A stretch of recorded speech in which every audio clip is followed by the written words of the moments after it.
Chapter 359. The main building that the school agreed to lend was very shabby, which led to the lounge also being very shabby.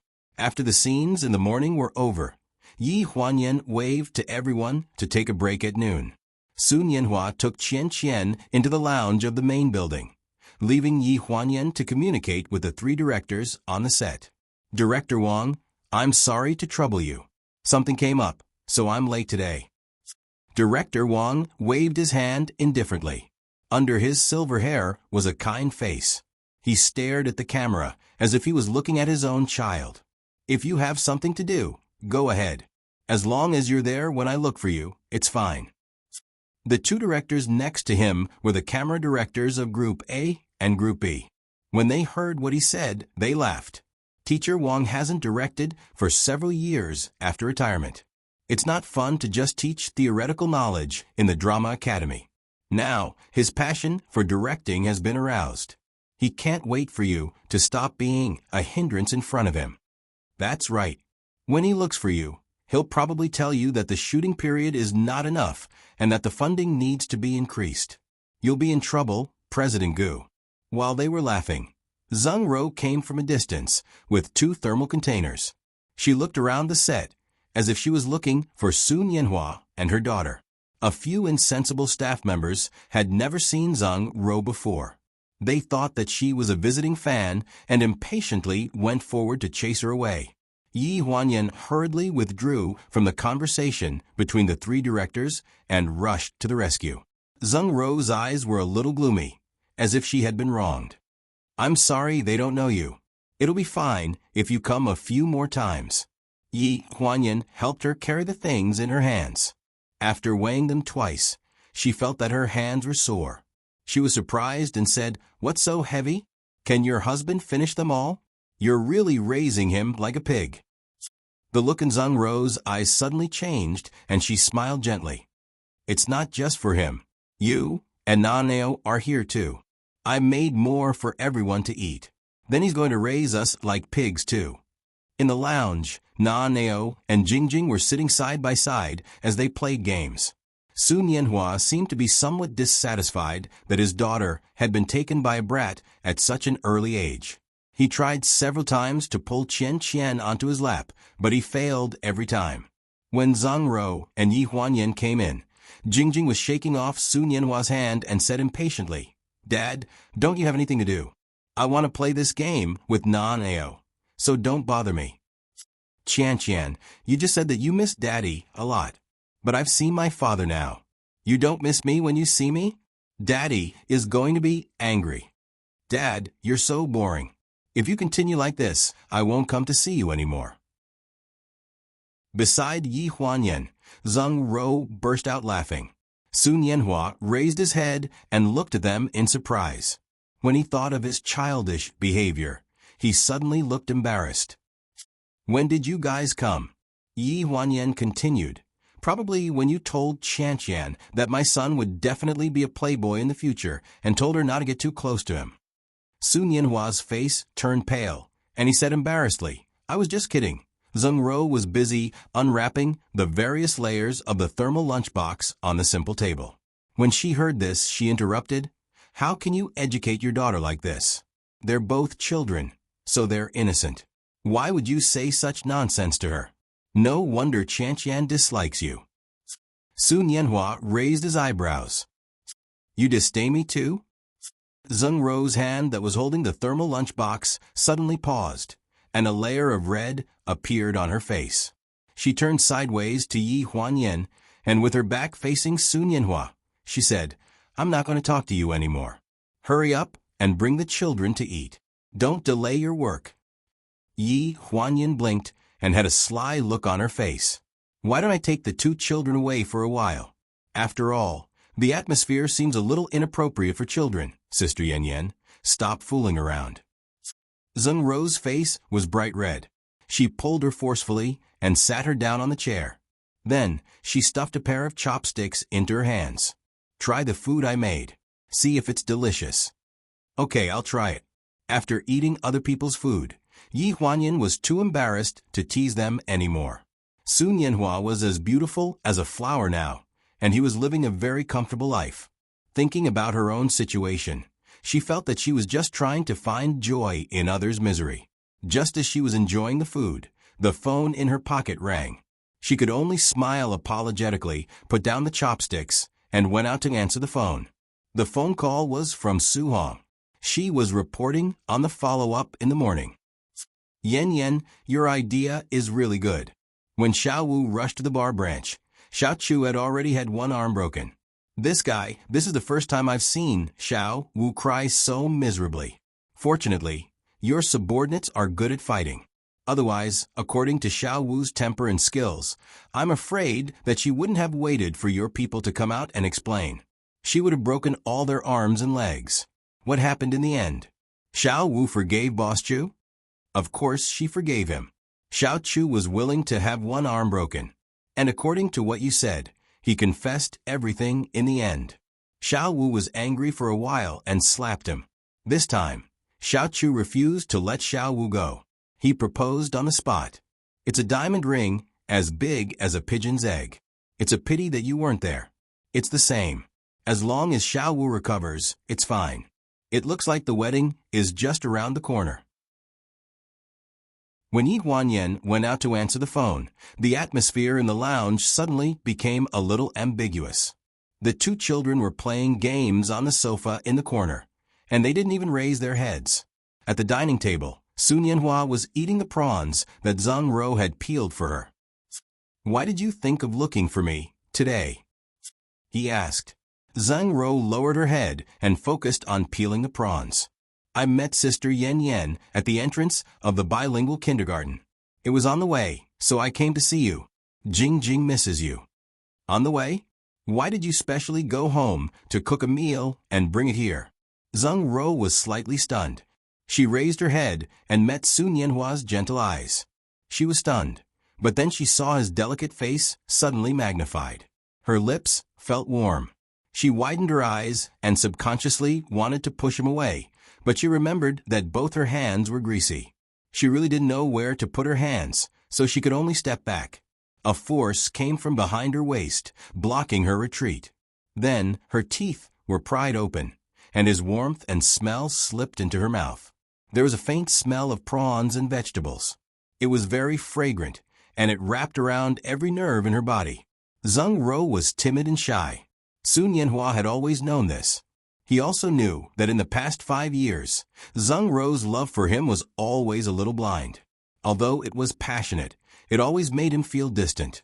After returning from Iceland, he slowly tried to change this alienation. They were husband and wife, and they already had a daughter. They were like family, and there was no need to worry. In the corner of the room, Jingjing suddenly yawned. Just as she was about to raise her head, Naaneo grabbed her sleeve. "You play this game with me. Hold this button and don't move." Chapter 360. When Yi Huanyan came back from the phone call, the atmosphere in the room was obviously not right. Zheng Ro's face was flushed, and even her breathing was a little rapid. Yi Huanyan's gaze swept across her red and swollen lips. When she looked at Sun Yanhua, the corners of her eyes quietly revealed a hint of a teasing smile. "After the scenes in the university town are finished, we have a day off before the transfer. The prop team has to set up the new set, and the artists can take a day off." It seemed that the filming schedule was indeed too tight. Sometimes it was necessary to give the actors a day off. Zheng Ro lowered her head even more, as if she wanted to bury herself under the table. Sun Yanhua looked as if nothing had happened. He nodded at Yi Huanyan and said lightly, "Thank you, director." After the meal, Sun Yanhua and Guan Nai started filming. Zheng Ro followed beside Yi Huanyan, looking like she wanted to say something but stopped. "What's wrong? You had this expression when you saw me at the entrance of the kindergarten today." Yi Huanyan's eyes reflected the scene of Sun Yanhua and Guan Nai kissing not far away. She lowered her voice and teased, "You're not going to beat around the bush and ask me if your man has anything to do with Guan Nai, are you?" Zheng Ro was slightly stunned and quickly shook her hand. "No, I want to ask something else. Are you free?" At this moment, Director Wang suddenly had an idea. He added 2 scenes for Na Neo at the last minute, interspersing this scene with Sun Yanhua and Guan Nai's reunion. He created some small misunderstandings, and the effect was not bad. In this way, in the entire crew, it seemed that Yi Huanyan was the only one who didn't help. Instead, she let the stage supervisor do more work to serve her. One moment, he gave her coffee, the next moment, he gave her water, and the next moment, he brought her an air conditioner to blow on her. She found herself annoying. When Zheng Ro asked this, she nodded hesitantly. I'm very free. Didn't you notice that, in the entire crew, we're the 2 most free? Even my son is busier than me. They couldn't find a cafe in school, so they stopped a student by the roadside and asked for a milk tea bar in the back street. The 2 of them ordered 2 cups of milk tea and sat down. The place was very small and it was class time, so there weren't many people. There was only a table of people sitting in the corner, playing with eggs. There were 2 beautiful young girls, a tall and handsome young man, and a slightly tanned young man. They looked very ordinary, but it was obvious that the 2 girls were interested in the tall and handsome young man. Xiao Wang, the boy, played a card. Don't. From Yi Huanyan's angle, she saw the girl who shouted, "Don't silently hide a king card" behind the card with a gentle expression. You don't want it? Haha, then we win. The boy threw down the last card in his hand, a 3. It was really a terrible card. It's good to be young. Zheng Ro smiled and said this quietly, as if there was a hidden meaning in her words. Thinking about how she asked her out, Yi Huanyan vaguely guessed something, so she looked away. There's nothing good about it. It's just that you were naive and didn't have so many troubles back then. If you really went back, how many people would be willing to do it all over again? You wouldn't want to? Zheng Ro asked. Go back to high school. Go back to being the most naive and pure, and have the person you love the most by your side. The person you love back then might not be the person you love the most now. Yi Huanyan looked at Zheng Ro seriously, her expression indifferent. I can answer whatever you want to ask me. You don't have to beat around the bush. Zheng Ro's eyes slightly froze when she heard this. After a while, she pursed her lips, as if she had gathered a lot of courage, and asked, Sister Yan Yan, when we first met, I wanted to say that your name is very similar to that of an old friend. Her surname is Yi.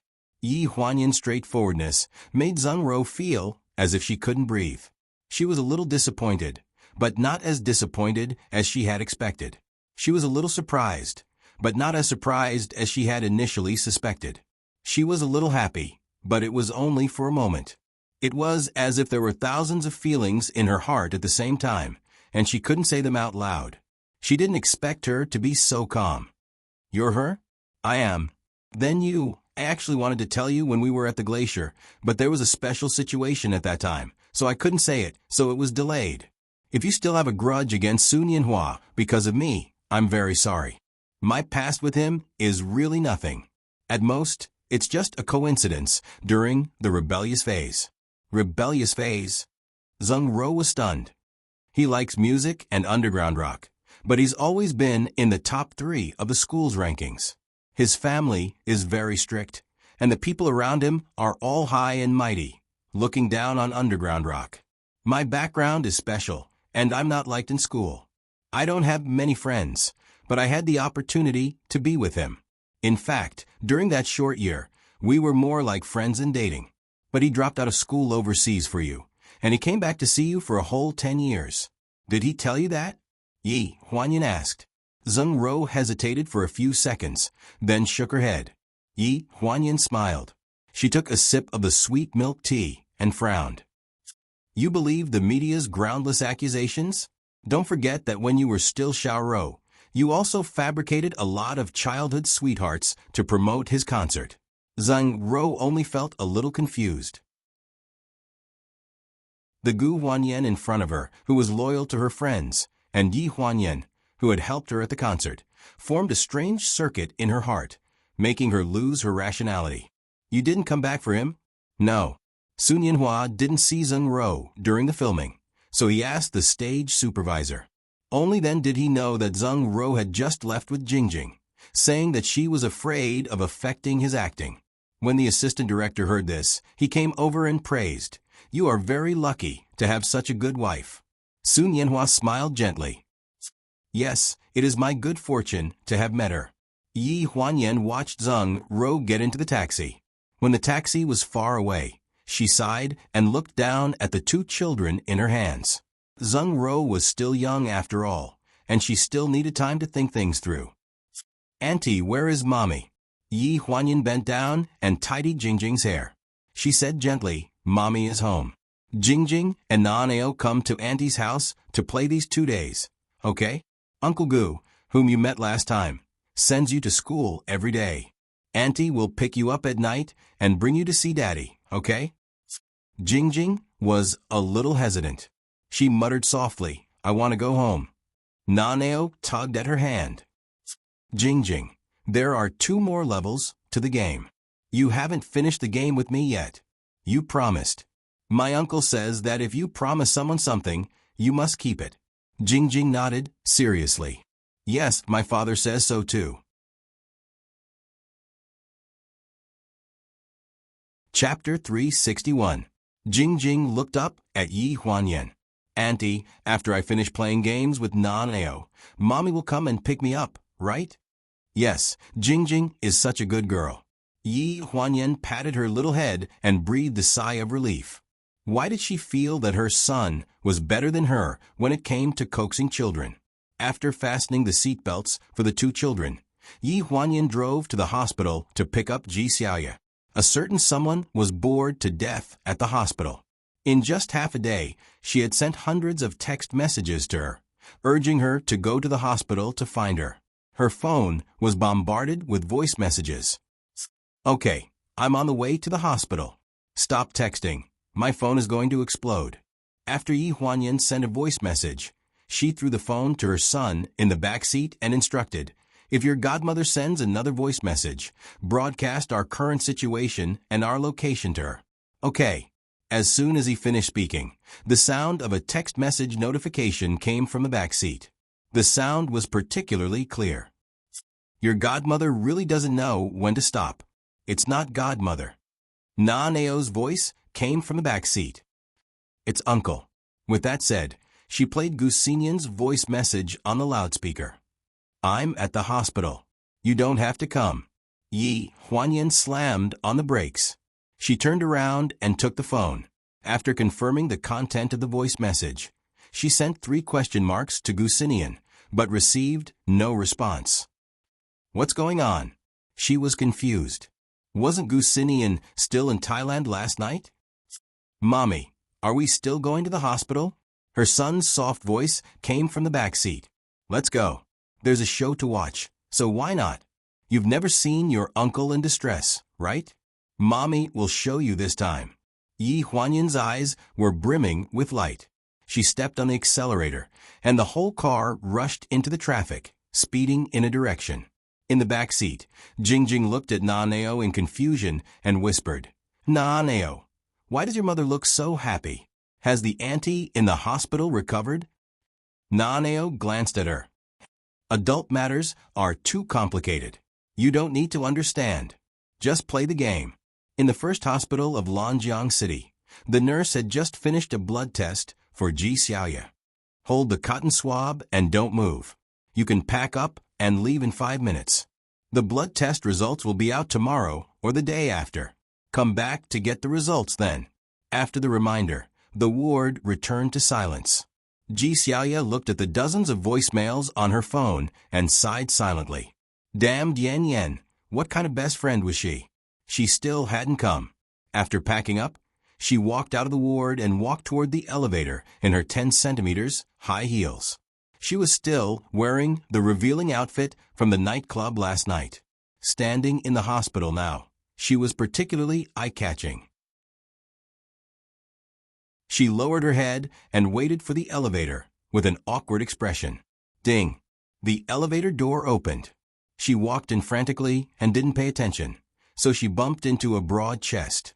Her body swayed and a large hand held her firmly by the shoulder. Sorry, I. When she looked up and saw that face, she swallowed the second half of her sentence. Are you okay, Xiaoyu? Gu Sinian asked condescendingly. His voice was still as deep and seductive as it was 5 years ago. Perhaps it was because he had stayed up late, but there was still a hint of hoarseness and difficulty in his voice, which sounded even more seductive. Ji Xiaoye only felt her heart fluster. Her face turned pale, and she struggled to break free from his embrace. She hid in the corner of the elevator and lowered her head to avoid his gaze. "You've got the wrong person." The elevator went down, and there were many people. Ji Xiaoye hid in the corner, and there were many people between her and Gu Xinian. In the car full of people, there were all kinds of smells, but they couldn't cover up the unique scent of each other. Ding! The elevator door opened. Ji Xiaoye hid in the crowd and tried to hide.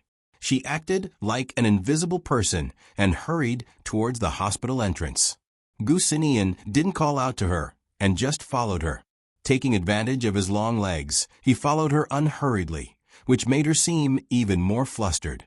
She chased him all the way to the entrance of the hospital, but he was still following behind her. It wasn't easy to get a taxi at the entrance of the hospital, so she walked towards the bus stop in her 10 centimeters high heels. However, he pulled her back. "Xiaoyu." Ji Xiaoye gritted her teeth and turned around. She couldn't stand his sudden appearance anymore. "What exactly do you want?" "I finally decided to forget about you. I finally spent 5 years deciding to live for myself and not do useless things for you. Why did you appear at this time? What exactly do you want?" Gu Xinian's eyes reflected her hysterical look as she criticized him. He didn't even frown and said in a deep voice, "Where are you going?" "I'll send you." "No need." Ji Xiaoye bit her lip, almost biting it open. The sound of a car horn came from behind. It was a white car. A familiar face behind the windshield was looking at them with a half-smile. Ji Xiaoye decisively shook off Gu Xinian's hand. Without looking back, she opened the front passenger door and got into the car. After fastening her seatbelt, she urged, "Yan, drive. Hurry up." "Wait a minute. I'll come after saying a few words to my brother." Someone in the driver's seat smiled mockingly at her distressed brother. Then, she decisively got out of the car and secretly stuffed the car keys into Gu Xinian's hands. She lowered her voice and said, "The little girl in the car is Su Nianhua's daughter. Help me take care of her, and the car is yours." Gu Xinian got into the car, inserted the keys expressionlessly, locked the door, and started the car in one smooth motion. Ji Xiaoye pulled the car door and shouted angrily, "Gu Xinian, are you crazy? You're kidnapping me. Let me out." "Godma, what's wrong with you?" A timid voice came from the back seat. Ji Xiaoye was slightly stunned. Her tone softened a bit. "Nah, Neo, you're here too." I have something to do. I can't go with you. I have to get out of the car." "Godma, you promised me that you would take me to the Nightlight amusement park today." Gu Xinian, who was driving, coughed dryly and reminded her, "You have to keep your promise to the child." Ji Xiaoye was angry and said unhappily, "Then can I not keep my promise to the adult? Are you qualified to say that?" Gu Xinian's face turned green. He had nothing to say. "Nah, Neo, let's go another day, okay? It's not like you haven't been to the Nightlight amusement park before." Ji Xiaoye turned around and persuaded her godson, who was sitting diagonally behind her. "I want to go to the Nightlight amusement park too. Mom always says that it's not safe to go to the amusement park at night. Dad is not free either, so I haven't been there." Jingjing looked at Ji Xiaoye expectantly. "Auntie Xiaoyu, I haven't been there before." Ji Xiaoye's face stiffened.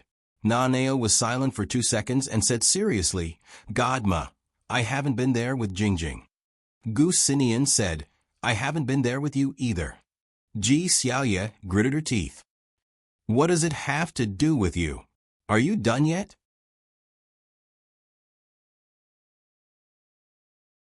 Chapter 362. The sky gradually darkened. Looking at the busy streets of Lanjiang City, Yi Huanyan only felt that it was a little inappropriate to give up the car just now. She hadn't taken a taxi for a long time. She had forgotten how difficult it was to take a taxi during rush hour, especially in front of the hospital.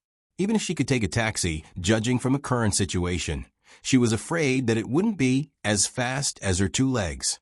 Just after crossing the zebra crossing, her phone rang. Looking at the familiar name on the caller ID, her eyes froze. She had eaten too much dog food these 2 days. God seemed to be unable to bear it, so he gave her some good luck. Ling Han's deep voice on the other end of the phone made her heart itch. "Where are you?" She was about to answer when she suddenly thought of what happened in the parking lot that day. Although he took the initiative to call her and gave her a way out, she still hadn't apologized. This matter couldn't be brushed aside casually. After all, the more she didn't care, the more suspicious he would be. So when the words came to her mouth, they turned into two indifferent words. "What's the matter? I misunderstood you last time. If you're free, let's have dinner together." Hearing this, Yi Huanyan's lips curled up and a trace of slyness flashed through her eyes. "Dinner is not necessary. I hope you can understand that we're just bed partners. It's enough to do what bed partners should do. I still have something to do. Goodbye, President Ling." After saying this, she directly hung up the phone. Ling Han had made her angry for several days. It wasn't easy to seize the opportunity, so she had to get back at him. If he really wanted to apologize, he would call again. Yi Huanyan counted the seconds and walked towards the subway entrance. 1, 2, 3. 10 seconds later, the phone rang again. "Hello." She suppressed the pleasure of success and coughed dryly to hide her emotions. She pretended to be indifferent and said, "Why are you calling again? Haven't I made myself clear enough? Didn't you say to do what bed partners should do?" The voice on the other end of the phone was cold and clean, but with a hint of abstinence. She was slightly stunned. "Come over, I've booked a room." Without waiting for her to speak, the phone was hung up even faster than she had been just now. A text message immediately popped up on the phone, with a hotel address and room number written on it. Bastard, she cursed in her heart. Men were indeed animals who thought with the lower half of their bodies. At this time, he was still thinking about that kind of thing. Couldn't he be more sincere and apologize? Would it kill you to apologize properly? Yi Huanyan cursed in her heart as she scrutinized the address. Shilin Hotel? It seemed to be on the other side of the zebra crossing. At the red light, in a black car, Ling Han threw his phone on the passenger seat and looked away from the zebra crossing with a complicated expression. In the presidential suite of Shilin Hotel, Yi Huanyan opened the door after swiping the room card given to her by the front desk. All she saw was a pitch-black room. Slightly stunned, Yi Huanyan carefully groped around the room. Just as she touched the switch, a cold wind swept past her and locked her fingers, pushing her against the wall from behind. She panicked for a few seconds until she sensed a familiar body temperature and smell. Only then did she calm down. "Let me go," she said coldly. She heard his emotionless voice. "Didn't President Gu say that you were going to be my bed partner? Fulfilling the obligation of being my bed partner and taking what we each need. Isn't that what you want?" "That's only when I need it. President Ling, I have every reason to sue you for rape for this kind of coercion." "Rape?" Ling Han sneered and put his other hand around her neck from behind. He didn't use any strength, but she felt a cold, murderous intent. "Gu Huanyan, is your only purpose for me to be your bed partner?" "Of course not." Yi Huanyan took a deep breath. The cooperation between Haiyan Media and Pleasure is also very important. She felt a stronger force around her neck. It didn't hurt and only reduced her intake of air, but she felt a suffocating pleasure running through her body. "As you said, you got close to me for the cooperation with Pleasure and got close to Sun Yanhua for the movie, Remaining Life. Then what about getting close to Ji Xiaoye?" She got close to everyone who was related to Yi Huanyan. If it was a coincidence, it was too much of a coincidence. "You got close to Ji Xiaoye for the cooperation with Fengshang. President Ling is really smart." As soon as she finished speaking, she felt a pain in her neck. She couldn't help but let out a scream, but it was stuck in her neck, and she couldn't make a follow-up scream. Ling Han put his hand around her neck and leaned over to her ear from behind. His voice was very cold. "I've checked everything you said. It's completely consistent. Burns' ex-husband's affair, Family's power to cover it up, plastic surgery. You've been living a legendary life for more than 30 years. I can't find any loopholes, and all my previous doubts have been overturned. The force around her neck gradually weakened. Yi Huanyan coughed twice and panted. What else do you have doubts about? Ask me all at once, and I'll explain it to you. Strangling me to death won't do you any good. We have no grudges. No grudges? Ling Han's face darkened. Why do I feel like you hate me? Yi Huanyan's heart skipped a beat. For a moment, she couldn't find her voice. Ling Han didn't seem to be in the mood to be entangled with this question. The hand around her neck pinched her chin and suddenly changed the topic. Since this face of yours isn't your original face at all, then isn't the you I see now a fake? Yi Huanyan's eyes dimmed a little. Do you mind? The dark room was silent.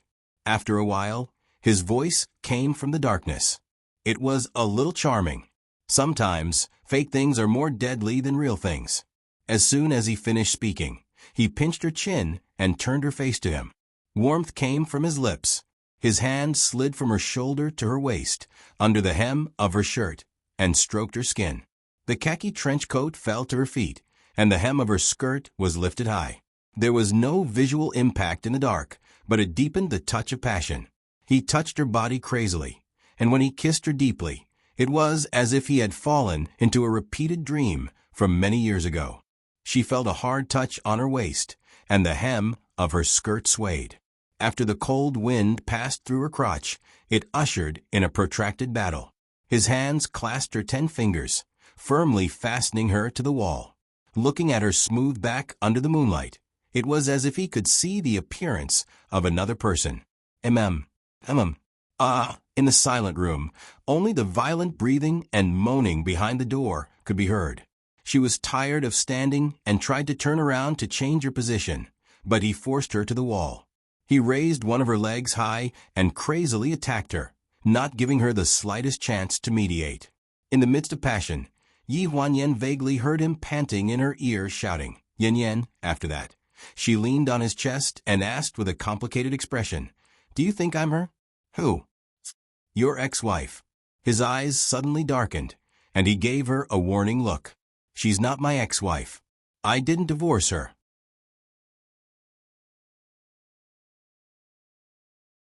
Chapter 363. The light in the room was dim.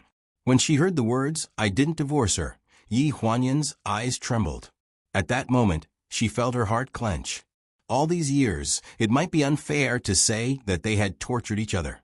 What she had suffered was surgery after surgery. After the anesthesia, she didn't feel any pain. The car accident wasn't caused by him, so her pain had nothing to do with him. However, the torture he had suffered was all related to her. Leaving without saying goodbye 5 years ago might have been an accident, but crossing the ocean and changing her appearance, and even allowing others to give him the news of her death, there was no lack of selfishness and revenge on her part. At first, she was just not sure if her life was important to him. Later, as time passed, she lost the courage to see him. Even if his love for her was as deep as the sea, after a long time, her reflection in the mirror had changed. Could she really spend the rest of her life with him? Men in the world were fickle, except for the 1 in 1,000 chance. However, whether this 1 in 1,000 chance fell on her, it really depended on luck. She had always felt that she wasn't a lucky person. She had to put in more effort than others in everything she did, and it had been like this since she was young. Therefore, she didn't believe it and didn't dare to believe it. However, when Ling Han stubbornly repeated the words, "We didn't divorce," her determination to start over with a new identity seemed to be shaken. She turned her head and buried half of her face under the blanket to hide her expression. Ling Han thought that she minded him mentioning his ex-wife, so he frowned and said in a low voice, "I'm sorry. No one can replace her to me. Just don't mention her in the future. But you're a smart person. You probably won't argue with someone who doesn't exist anymore." Yi Huanyan asked in a muffled voice, "Since you still have her in your heart, why are you still?" Her tone was a little hesitant. Ling Han rarely saw her so hesitant, so he simply finished the sentence. "Why can I still sleep with you? He lowered his head and looked at her. His eyes were a little confused, and his voice was dry. "I can't explain it. You might not believe it, but before I met you, I hadn't touched any woman in the past 5 years. There's a feeling about you that makes me feel." He paused hesitantly, as if he didn't know if he should continue. Yi Huanyan buried her head in the blanket, only revealing a pair of black and shiny eyes. Separated by a layer of blanket, her voice was very dull. "Do you think I look like her?"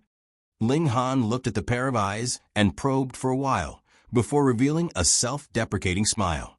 "You don't look like her at all, be it in bed or out of bed." After that day, Ling Han didn't ask her about her past anymore. Even though Yi Huanyan knew better than anyone that he still had his suspicions, she didn't know what made him stop asking. She even considered admitting it if he kept asking. But he didn't. Yi Huanyan was busy with the filming of the movie. Even with the help of the 3 seniors, the filming methods and concepts of the older generation were somewhat different from hers. Therefore, she did not dare to be absent from the subsequent filming. She had to be present to supervise the filming until she was satisfied with the result. Besides, Ling Han was also very busy. He was busy with scandals with actresses in the company. A second before Ji Xiaoya was full of righteous indignation and scolding Ling Han on the other end of the video call. She took time out of her busy schedule to see the recent news. Sheng Enren and Pleasures President rarely appear together in the same frame, suspected of rekindling old feelings. The big headline took up 1/3 of the interface of the entertainment section. The degree of attracting people's attention was superb. "Ling Han, this scumbag. You've been thinking about him for 5 years, and you came back to look for him. He still dares to cheat on you. He's so smelly and shameless. There's no good man." Didn't he not respond? They're just eating together in the same frame, and there's still someone between them. Yi Huanyan explained casually. It was not that she excused Sheng Enren for no reason, but she felt that Ling Han didn't need to go back to the old grass. Ji Xiaoya's anger came entirely from Gu Xinyan's pursuit of her during this time, so she was very grumpy recently. What, no response? Didn't you see Sheng Enren's answer to the reporter? Yi Huanyan's heart thumped, and she couldn't help thinking of the reporter's interview. "Miss Sheng, you rarely appear together with Pleasure's President Ling. Is this a trend of getting back together? We've always been very good friends. Media friends, please give us some time and space, okay? Is there a possibility of getting back together? If you get back together, you should be going to get married this time, right? Anything is possible. I can't say for sure. Let's see what he does." It's been 5 years, but she hasn't given up.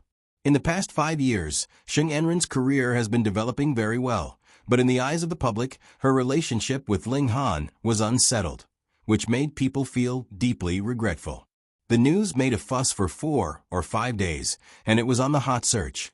All the media and newspapers were very insightful to put a lot of high-resolution photos of suspected reunification on the internet. Overnight, the most popular national CP love collection was widely circulated on the internet, and the thing between Sheng Enren and Ling Han was brought up again. Netizens didn't get to the bottom of it. They were just curious and liked to watch the fun. At this point, Yi Huanyan had already known it well and didn't take it to heart.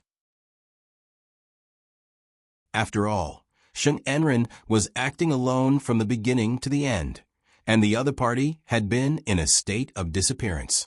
"You really don't mind at all?" At the other end of the video, Ji Xiaoya looked at her suspiciously. "It's a groundless thing. It's not interesting. I still have something to do, so I won't talk to you for now." After saying this, Yi Huanyan waved at the other end of the video. Ji Xiaoya rolled her eyes unceremoniously. "You keep pretending. I don't know you, so I don't mind.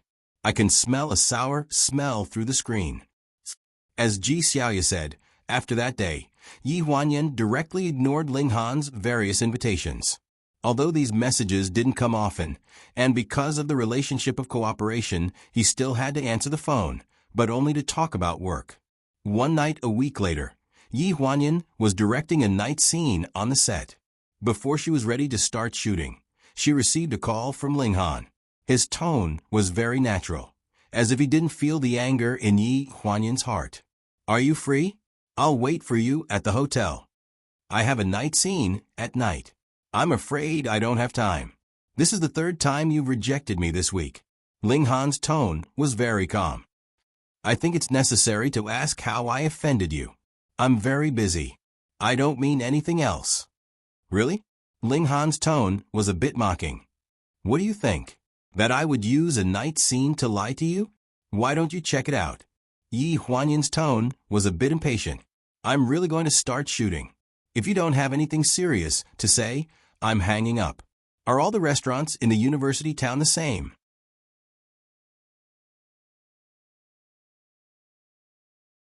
Chapter 364. Shaxian Snacks, Lanzhou Ramen, and Braised Chicken and Rice. His voice sounded hesitant. Yi Huanyan frowned. What are you talking about? Where do you usually eat most of the time? Lanzhou Ramen. His tone was so natural that Yi Huanyan, who was confused, couldn't help but answer him.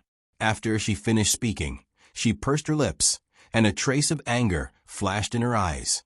Her voice also rose a few octaves. Ling Han, did you drink too much? Do you know what you're saying? I'm at the entrance of Lanzhou Ramen. When Yi Huanyan heard this, she almost bit her tongue. 5 minutes later, she stood at the entrance of Lanzhou Ramen wearing a khaki-colored director's vest.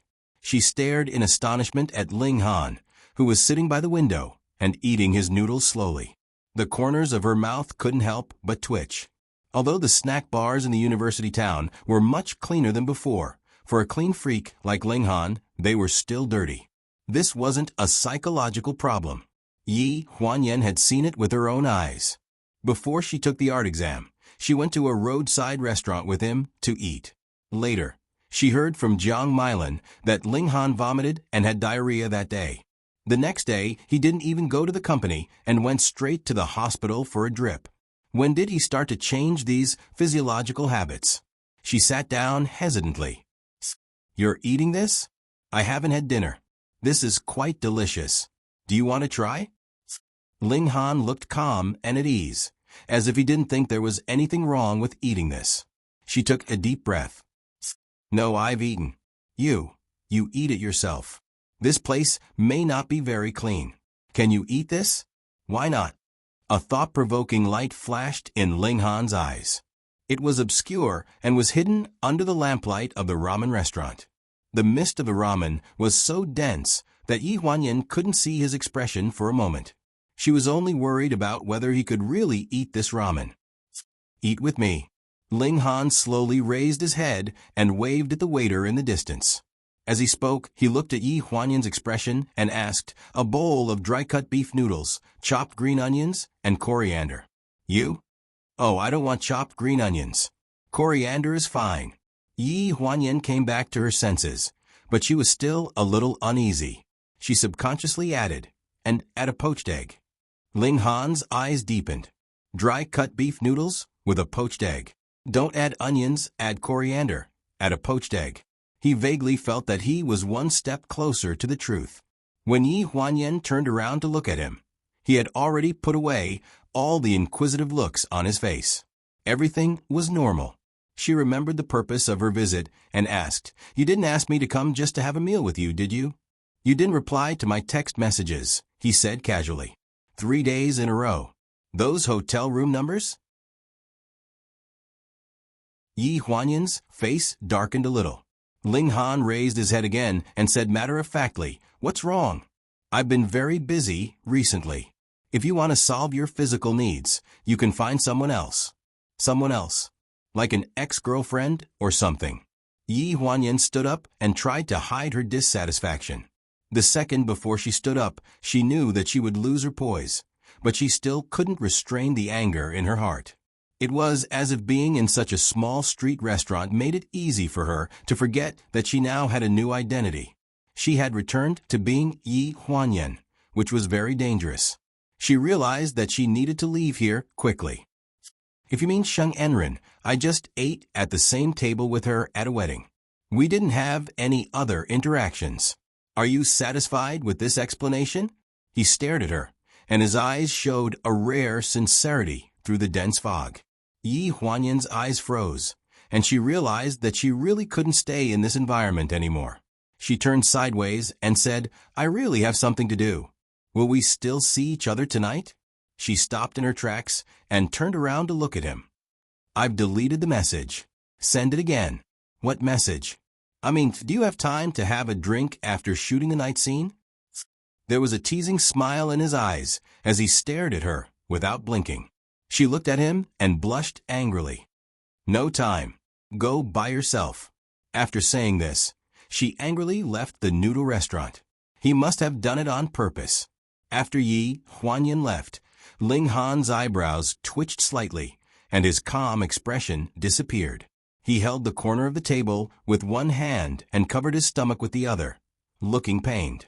Sure enough, this kind of roadside snack couldn't be eaten casually. The night scene was shot many times, and the supporting actors were always listless, which made Yi Huanyan very annoyed. "Director Gu, why don't we forget about today's scene? Everyone is very tired. We haven't slept for 2 days." It was the stage supervisor who came to persuade him, and he was also yawning at the moment. Yi Huanyan was about to agree when the phone on the table vibrated twice, and a text message popped up. "I have something to do tonight. Let's meet another day. Director Gu about the rest." "Rest? What rest?" Yi Huanyan's face darkened. He looked fierce and shouted, "We're shooting through the night. If we don't finish shooting before dawn, no one can rest. I'm not resting either, am I?" The stage supervisor was so scared that his face turned pale. He didn't dare to refute a word and hurriedly slipped away.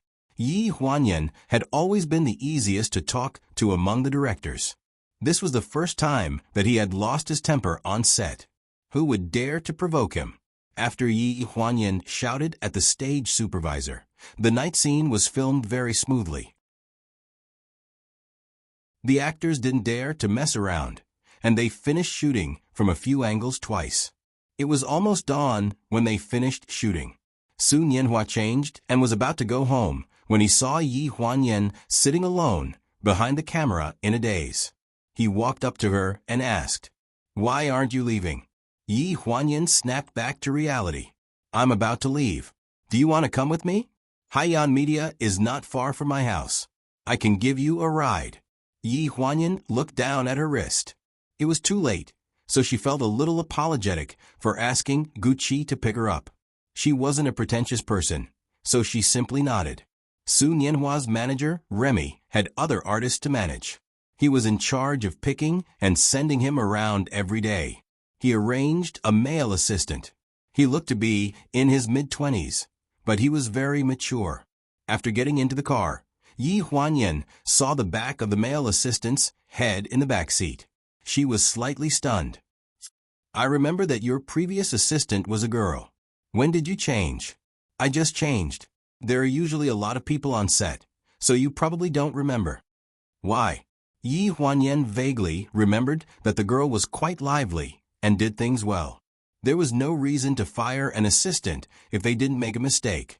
Sun Yanhua smiled bitterly.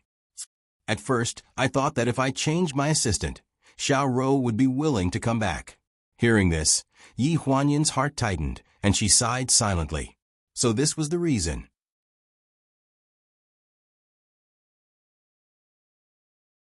Chapter 365. After bringing Zheng Rou to the set last time, she left Jingjing behind and went back to her parents' house alone. Yi Huanyan knew that it might be hard for her to accept such a big thing, but after all, she had nothing to do with their relationship now. Would she mind? "She hasn't contacted you since that day?"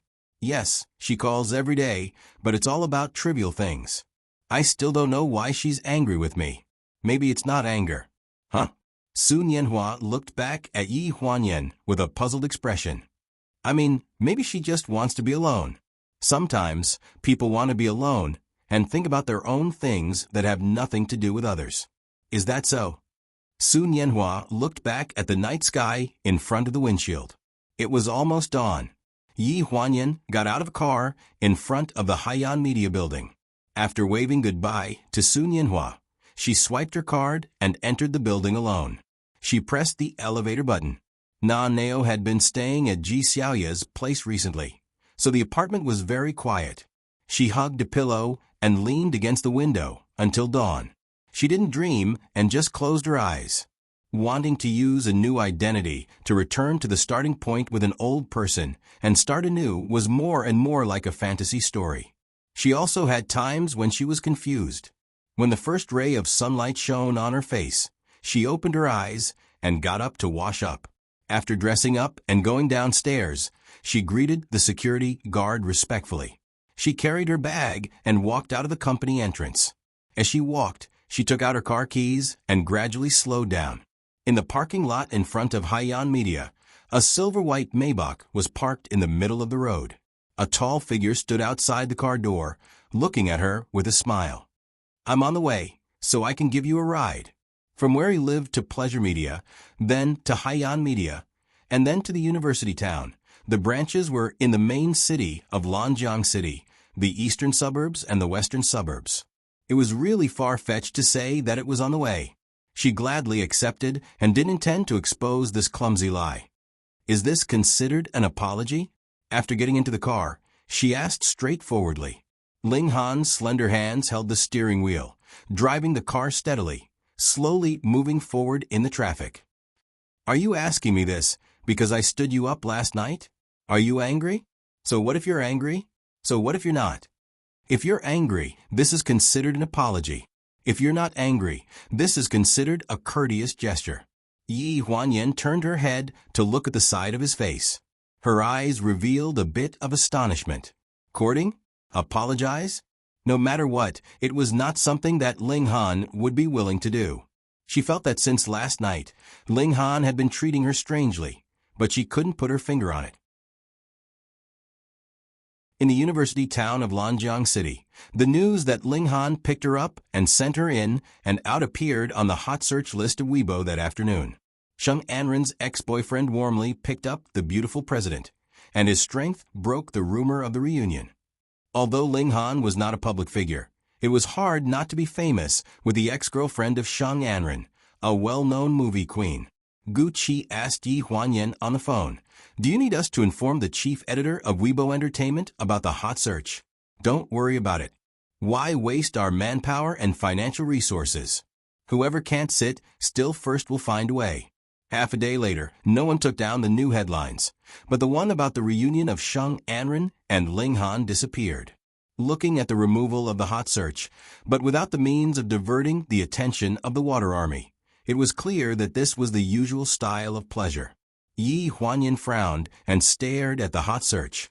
She couldn't figure out Ling Han's thoughts. Since Sheng Anren's hot search was removed, why didn't he remove his own? Just as she was thinking, she hesitantly clicked on the trending topic to check.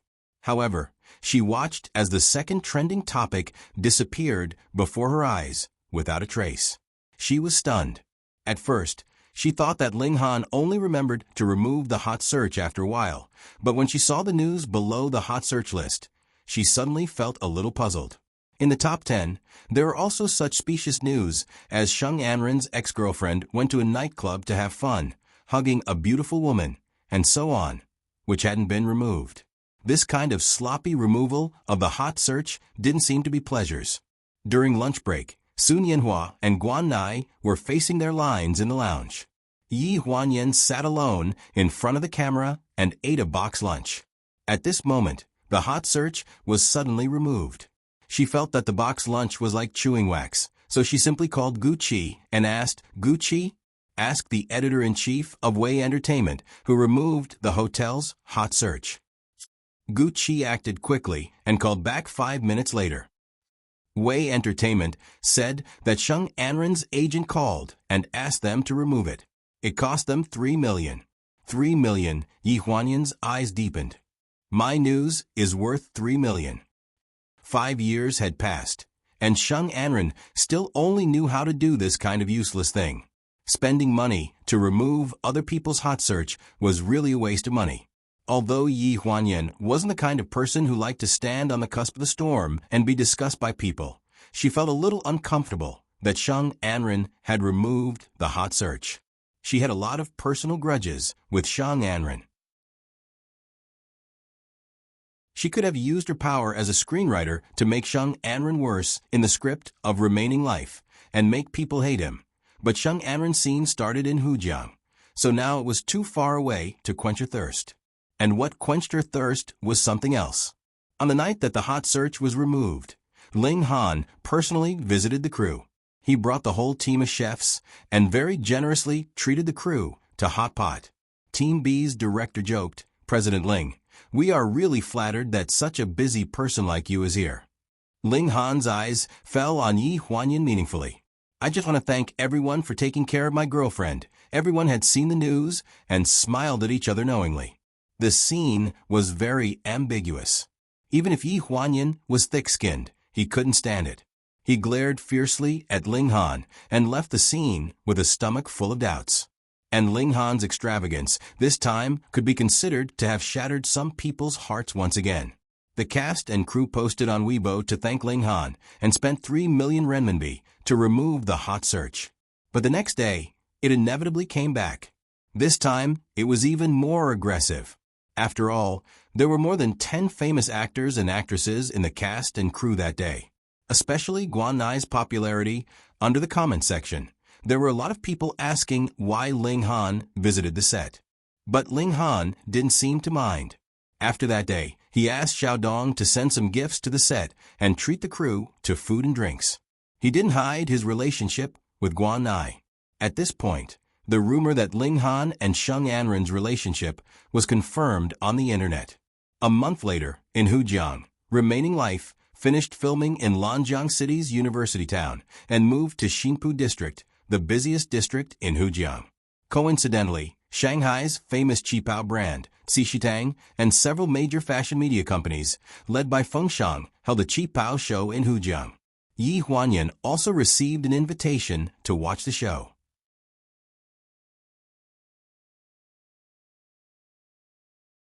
Chapter 366. Based on Haiyan Media's reputation in China, Yi Huanyan would not have received an invitation if she had not taken the initiative to use her connections. However, Ji Xiaoye was the chief editor of Fengshang, so it was a piece of cake for her to invite the two of them to watch the show. In the presidential suite of the Hujiang Royal Hotel, after the doorbell rang, Yi Huanyan shuffled to the door in her hotel slippers and a loose bathrobe. Ji Xiaoye's exquisitely made-up face was reflected in the peephole. She looked sharper than usual. Before Yi Huanyan could say anything, Ji Xiaoye glanced behind her and said, "Come in. Bring the things in." Following closely behind, two women in black vests pushed 2 rows of hangers full of gowns into the room. Behind them were 2 men carrying large suitcases. They followed Ji Xiaoye's instructions and put down the suitcases before leaving the room. Other than Ji Xiaoye, there were only the 2 women in the room and a man who was looking at Yi Huanyan up and down. "What are you doing?" Yi Huanyan was puzzled. "Have you prepared the clothes for tonight's show?" Ji Xiaoye stood in front of her with her arms crossed. Her eyeliner was a little thick and made her look very fierce. "Yes, it's over there." Yi Huanyan pointed at the low-key black gown on the sofa. Ji Xiaoye glanced at it and said disdainfully, "That's it? Don't wear it. I brought you a new one." Yi Huanyan waved her hand. "It's okay. Mine is quite expensive. Don't be fooled by it. It looks simple. In fact, it's the main style of this year's BV show. Tonight is the Qipao show. Do you know what a Qipao show means? It means that you have to wear a Qipao. I'm not a model." Who said you're not a model? "You have to walk around the stage with me tonight." What? When she heard this, Yi Huanyan was wide awake. Are you kidding me? She was not a model. Why would she need to go on stage? The chief designer of Xishi Hall can't come tonight, so I have to find someone to walk the stage for her. The clothes that I originally prepared for her are not suitable for ordinary models. Her figure is similar to yours, so you have to reluctantly help me. I've never been on stage before. It's okay. It's just the last curtain call. You just need to follow behind all the models. You just need to walk with me and bow to everyone. You don't need to speak." While they were talking, Yi Huanyan was already pressed in front of the makeshift dressing table by Ji Xiaoye. She waved her hand and called the man with the orchid-shaped fingers over.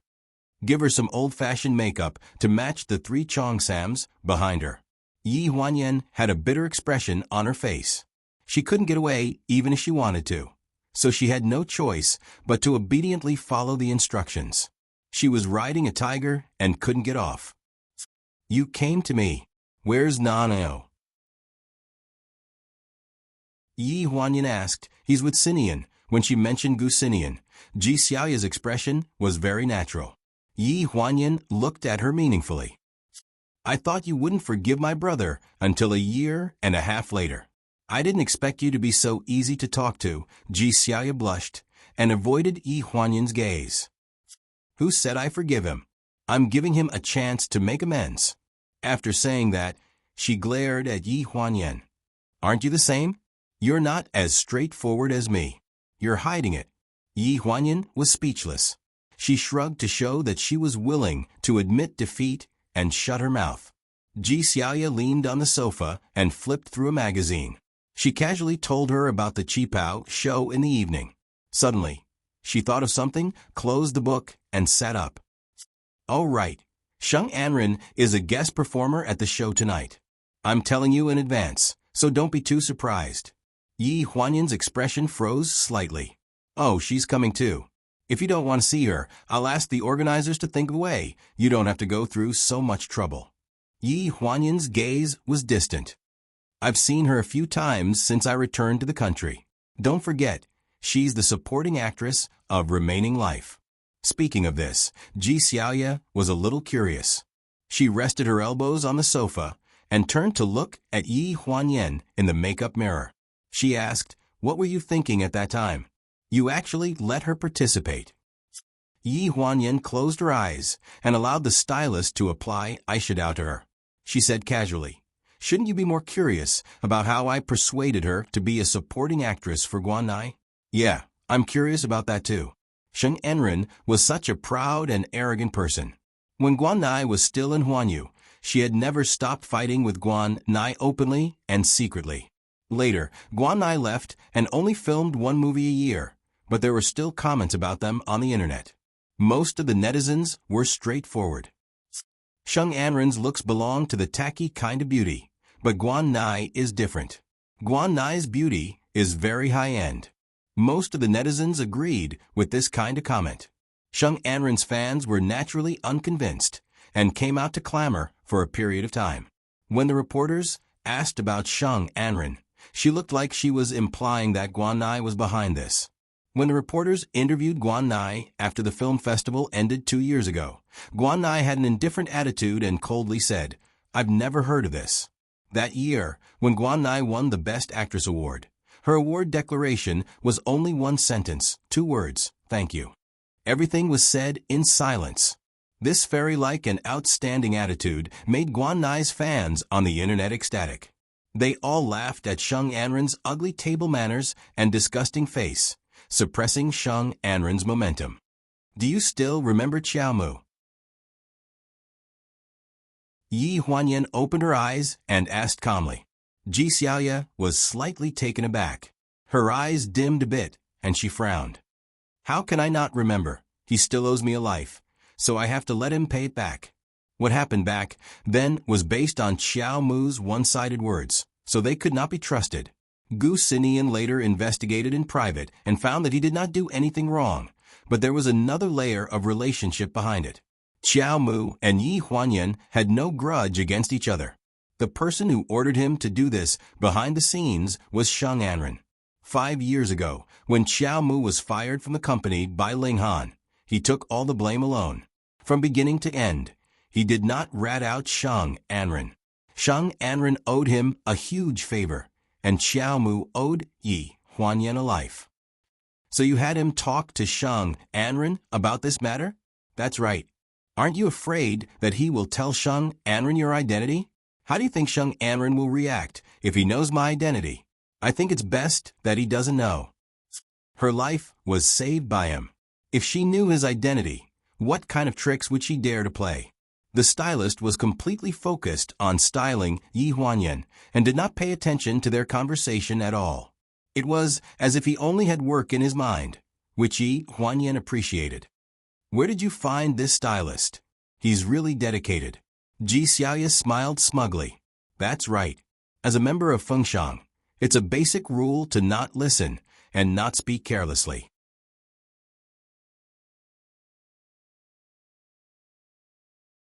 Chapter 367. The Cheongsam show was held at the Hujiang Sports Center and started at 7 o'clock p.m. Ling Han had asked her to be his female companion, so she had to change into her own dress first and accompany Ling Han into the venue from the main entrance. With retro makeup and firework permed hair, she looked like a Shanghai beauty from the last century. Coupled with a Hepburn black dress, she looked dignified and charming. She was the focus of the audience as soon as she entered the venue. Ling Han lowered his head and whispered in her ear, "You look beautiful tonight." Before Yi Huanyan could speak, a familiar figure walked toward them. She was wearing a light purple dress, and the hem of her dress swayed on the ground. She lifted the corner of her dress and walked towards them with a sweet smile. She glanced at Yi Huanyan indifferently, and a trace of jealousy flashed in her eyes. "Ling Han, long time no see." Ling Han looked at her expressionlessly. "I heard that you are the guest performer tonight." Sheng Anren nodded hurriedly. "Yes, the organizer has invited me many times. I can't refuse."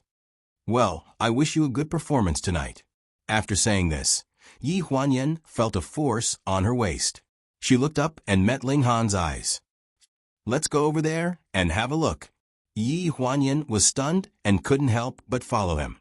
Out of the corner of her eye, she glanced at Sheng Anren, who was left behind, and accurately caught the sinister look in her eyes.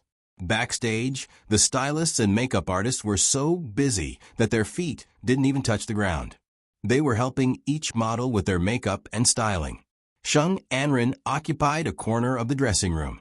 After changing into the dress, she suddenly caught a glimpse of a dark green cheongsam with a flower pattern on the hanger and frowned in displeasure.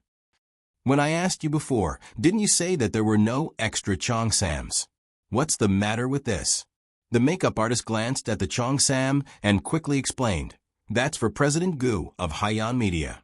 The designer, Melinda, didn't come today. Miss Gu has a similar figure as her, so she has to wear this dress for her." Sheng Anren looked at the cheongsam on the hanger, thought of the woman who had just been intimate with Ling Han, and then thought of being forced to accept the movie, and his face sank. "You can go out first. Call me when it's time. I want to be alone for a while." She touched the flower pattern on the collar of the cheongsam, and her eyes were cold. "Walk down the stage? What kind of trash is this?" He also wanted to compete with him. After the music started playing on the stage, Ji Xiaoya hurriedly shoved Yi Huanyan into the changing room. "The cheongsam is on the rack inside. Hurry up and change. When they're done, you'll have to follow me upstairs. You still need to touch up your makeup." She wore a dark green cheongsam that went all the way down to her ankles. It complemented her fair skin, and the slit on the side made her legs look long and slender. When Yi Huanyan came out of the changing room, one of the remaining models stood backstage and gave her a look of approval. Ji Xiaoya counted the beats and said anxiously, "It's my turn. I'll go first. You follow behind me." Yi Huanyan nodded and followed her figure. The makeup artist followed her to touch up her makeup. The person in charge beside her kept urging, "It's too late. Come on, give her the round fan and let her go on stage." In the chaos, Yi Huanyan was stuffed with a silk dough fan and pushed onto the stage with half of her face covered. Behind her came the voice of the person in charge controlling the rhythm. 1, 2, 3, go. After the order, Yi Huanyan took the first step. On the circular stage, every model needed to walk around and then come back from another exit. Not far in front of her, Sheng Anren was singing in a lavender dress. Seeing Yi Huanyan come out, she reached out to her and invited her to walk with her in a friendly manner. There were too many people sitting below the stage to watch the show. Yi Huanyan was more or less nervous and didn't pay attention to Sheng Anren's actions. She just took her hand slightly and walked toward the center of the stage according to the set pace. When she passed by Sheng Anren, She felt her body suddenly relax. Out of the corner of her eye, she saw the smile in Sheng Anren's eyes. She was stunned and had an ominous feeling. The audience gradually went into an uproar. She looked down 2 inches and suddenly realized that the toggle and loop button on her chest had fallen off at some point, revealing the edge of her underwear. At this moment, the left lapel, which was supposed to be turned over, fell down, and the toggle and loop button below also looked like it was on the verge of tearing and couldn't hold on. The whispers gradually drowned out the music. Below the stage, Ling Han had already stood up and was looking at her with a worried expression. Yi Huanyan gritted her teeth and thought for a moment. She made up her mind and simply grabbed the collar of the toggle and loop button that had fallen off. With a walla sound, she directly opened the lapel of the entire cheongsam, revealing a set of sexy black lace underwear. Her flat and smooth lower abdomen and slender white long legs were exposed in front of everyone. As for the cheongsam that was missing a row of toggle and loop buttons, she simply let it hang on her shoulders and arms and flutter like a vest. She leisurely swayed her waist and walked towards the center of the stage. She had a graceful and proud figure, like a dancer swaying in the last century in the Hujiang ballroom. She was charming, attracting all the attention of the audience. Her steps were very bold, and she was full of confidence in her figure. The sexy underwear and the traditional and conservative cheongsam had a subtle collision, making the atmosphere of the scene reach a climax. Ling Han's face completely darkened. After the center of the stage was fixed, Yi Huanyan's footsteps became a little more hurried. As soon as she returned to the backstage, she quickly put on the coat handed by Ji Xiaoya, and her face was crimson. A traditional cheongsam show had been forcibly turned into a lingerie show. This was something that no one had expected. The models backstage gave her hugs and countless words of praise. Her adaptability and boldness could be said to be a model example of a professional model. Ji Xiaoya frowned and looked at the position of the toggle and loop button on her cheongsam. Her face darkened. Someone has touched this dress. Who dares to touch Melinda's design? Let me see. After the person in charge looked at the dress, his face also darkened. He said with certainty, "It has been touched." The technique is very professional. Only our insiders know that in order to fit the model's cheongsam, we reserve a thin thread of the toggle and loop button for temporary adjustment. This thread had been tampered with, and now this thread had been broken. This was the reason why the toggle and loop button had slipped off. The designer's clothes had been touched, and the first suspect was that a competitor had tried to sabotage it. As a member of the organizers, Ji Xiaoya was very angry at this moment. She followed the person in charge to check the surveillance video. Yi Huanyan returned to the changing room to change. Just as she changed and was about to pull open the curtain, she heard the sound of the door opening. Immediately, a familiar voice sounded. "Didn't you say that it was foolproof? The thread is broken. Who would have thought that this woman would be so bold and adaptable? Okay, you can go out first. I want to be alone." Yi Huanyan's eyes deepened. After hearing the sound of the door closing, Yi Huanyan decisively pulled open the curtain. Sheng Anren exclaimed and looked in her direction. In the air, their eyes met, and it seemed that a cold wind was blowing in the room.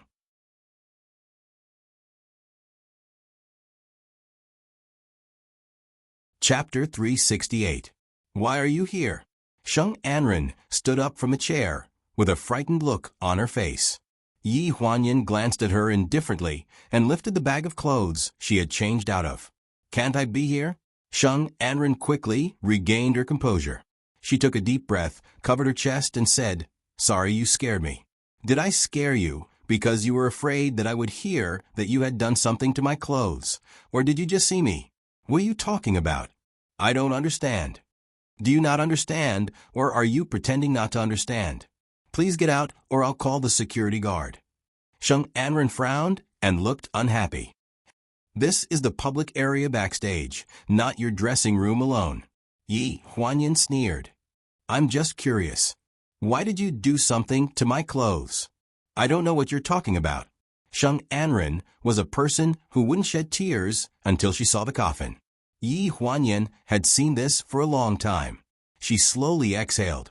Just now, she had tried to make herself talk about the matter and not mention the past, but someone didn't know what was good for her.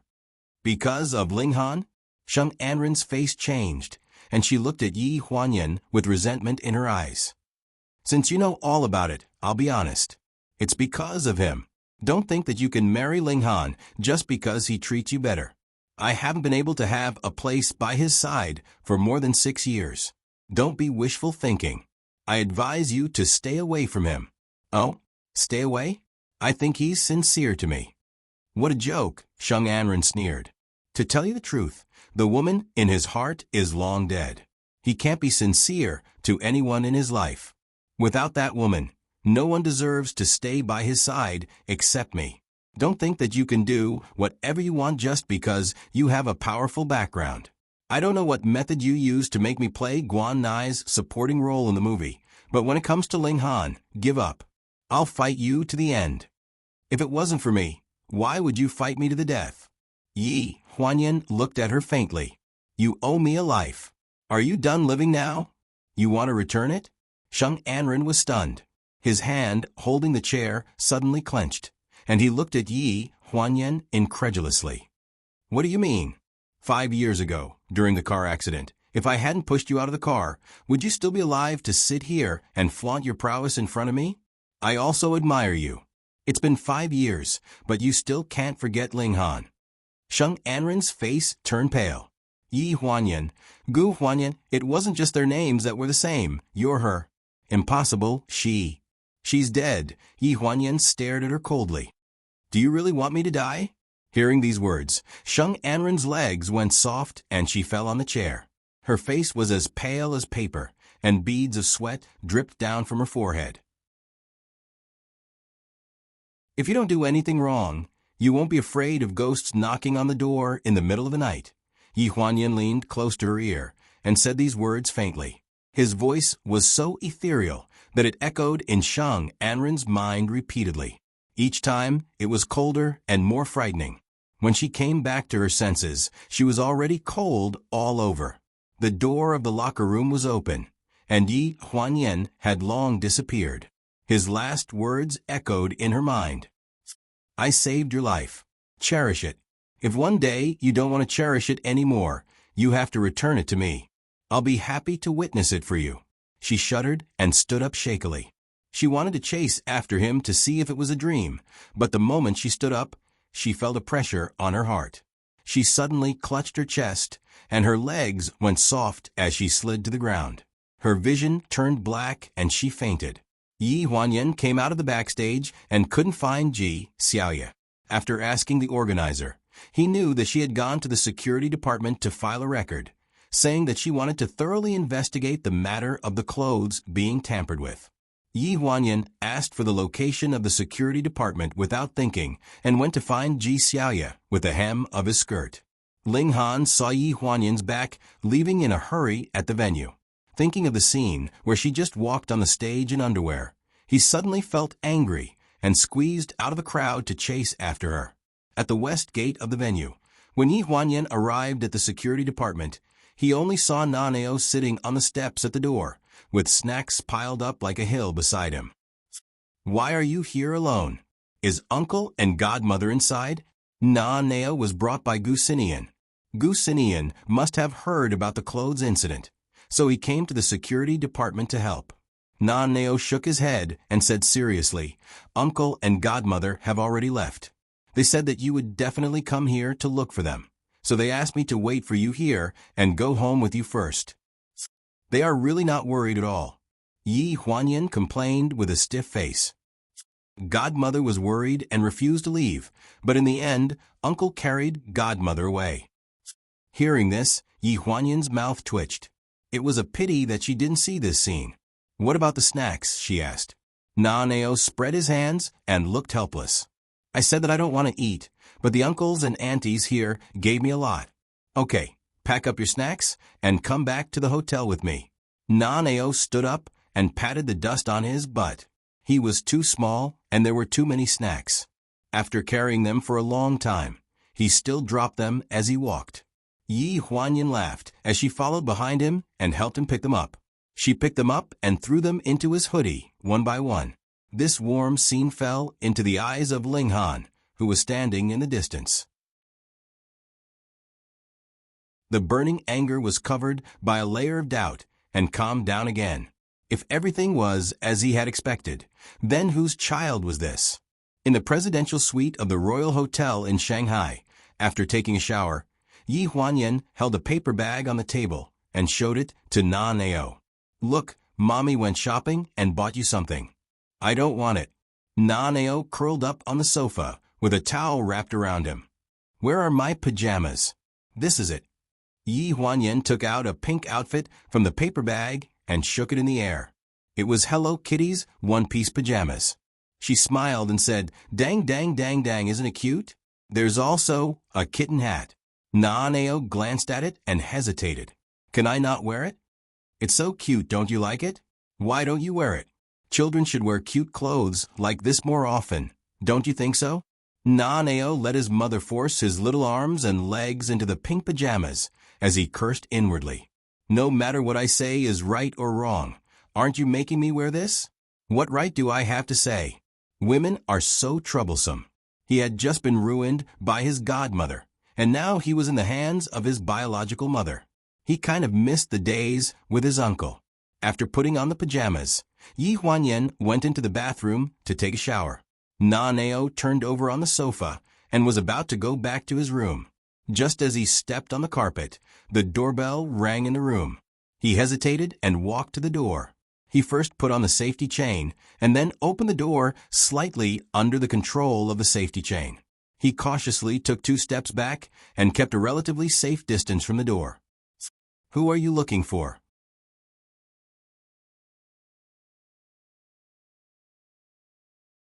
Chapter 369. A young boy's voice came from behind the door. His tone was vigilant and arrogant, so it was obvious who it was. Recalling how he was tricked by this little brat in Iceland, Ling Han's face turned green. However, he couldn't be calculated because he was still a child. So he said in a deep voice, "I'm looking for your mother." Na Nao raised his eyebrows and stared at the figure outside the door. His little body was still holding his arms, and his expression was full of contempt. "Do you have an appointment?" "My mommy is very busy." Ling Han patiently added, "It's me." After all, they had met once in Iceland. Although there was a misunderstanding last time, Ling Han still felt that he had been very lenient to this little brat. He should at least show some basic courtesy. After a while, the voice behind the door said lightly, "I don't care who you are. Come back tomorrow." Na Nao reached out and pushed the door open. He rolled his eyes at the figure outside the door, who was like a mountain to him. "Goodbye." With a bang, the door was closed. The world was silent, and the sound of water in the bathroom stopped abruptly. Yi Huanyan poked her wet head out of the bathroom, but because there was still shampoo foam on her forehead, she had to close her eyes. She held the door frame and closed her eyes as she asked, "Na Nao, is someone here? Who are you talking to?" Na Nao patted his little hands and softened his steps. "No one. I was just watching TV. When I opened the door, the hotel staff asked me if I wanted to eat ice cream." Hearing this, Yi Huanyan frowned. "You can't eat ice cream. Your uncle said that you have been having diarrhea for the past 2 days, so you can't eat raw and cold seafood. Where's the ice cream? Give it to me." As she spoke, she stretched out a smooth arm from the bathroom. "I didn't eat it. I told him to leave." Na Nao explained helplessly. "That's more like it." After the bathroom door closed, the sound of running water filled the room again. In order to prevent the doorbell from being heard again, Na Nao deliberately turned up the volume of the TV. The whole room was practically shaking. Sure enough, as soon as the volume was turned up, the doorbell light at the door lit up. "Didn't I tell you to come back tomorrow? My mommy is asleep." He impatiently opened the door a crack and yelled at the outside.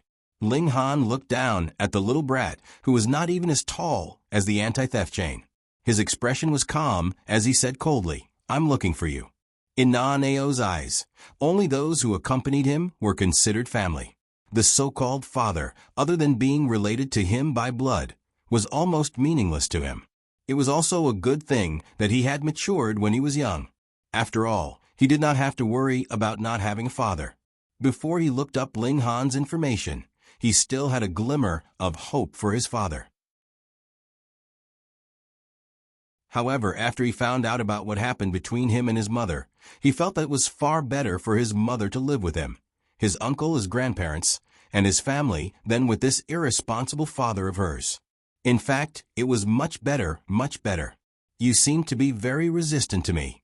In the large room, Ling Han's voice fell into Na-Neo's ears through the sound of running water and the slightly lowered volume of the TV. Na-Neo was sitting in front of the TV, and he was sitting on the sofa diagonally opposite Na-Neo. In front of him was a rectangular wooden coffee table with a fruit plate and some snacks on it. Na-Neo looked at him warily and said bluntly, "Are you dating my mommy?" "Yes."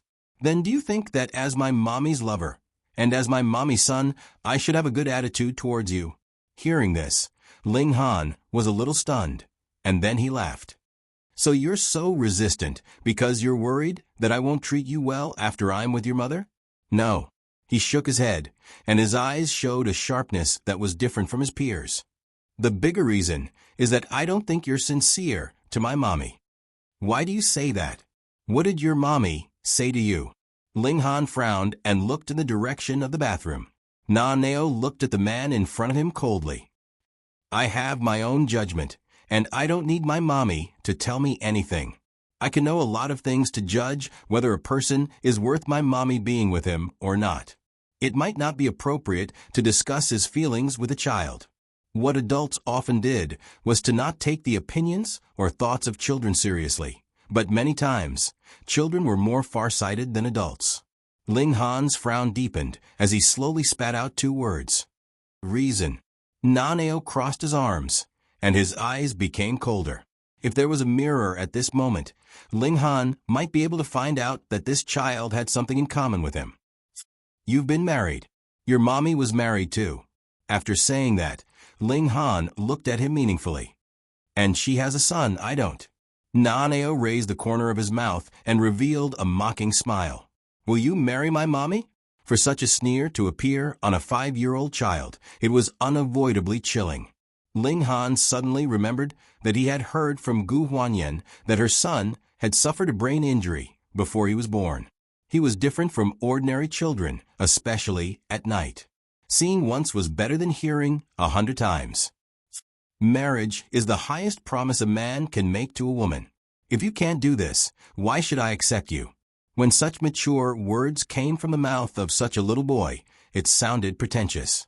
But for the first time, Ling Han took the child's words seriously. "I won't." He looked at the intelligent and emotional boy in front of him seriously, and his eyes were thought-provoking. "But I won't marry another woman. I've only been married to one person in my life. I don't know if you understand, but that person is the love of my life. Even if she's dead, she's still my love. And your mommy doesn't necessarily need to marry me." He had a guess in his heart that urgently needed to be verified, but he couldn't be too hasty in case he alerted the enemy. He had to take it slow. The biggest doubt in his mind right now was probably this little boy with outstanding intelligence. After Ling Han said this, Na-Neo frowned and muttered to himself for a while. In the end, he said, "I'm going to sleep. You can leave." He needed time to think about whether the man in the information and the man in front of him who looked so affectionate were the same person. There seemed to be a difference somewhere. In the information that Gu Min gave him, this man was clearly a cold and heartless person. His mother was a soft-hearted woman. To put it bluntly, she had no principles. If it weren't for his uncle and family protecting her, she would have died 5 years ago. It was all because of this man in front of him. This was the first time in Ling Han's life that he had encountered such a rude expulsion order. But the other party was a child, and it would be ungentlemanly to be angry with a child. He frowned and got up to leave. When he reached the door, he held the door frame and turned back to ask, "When is your birthday?"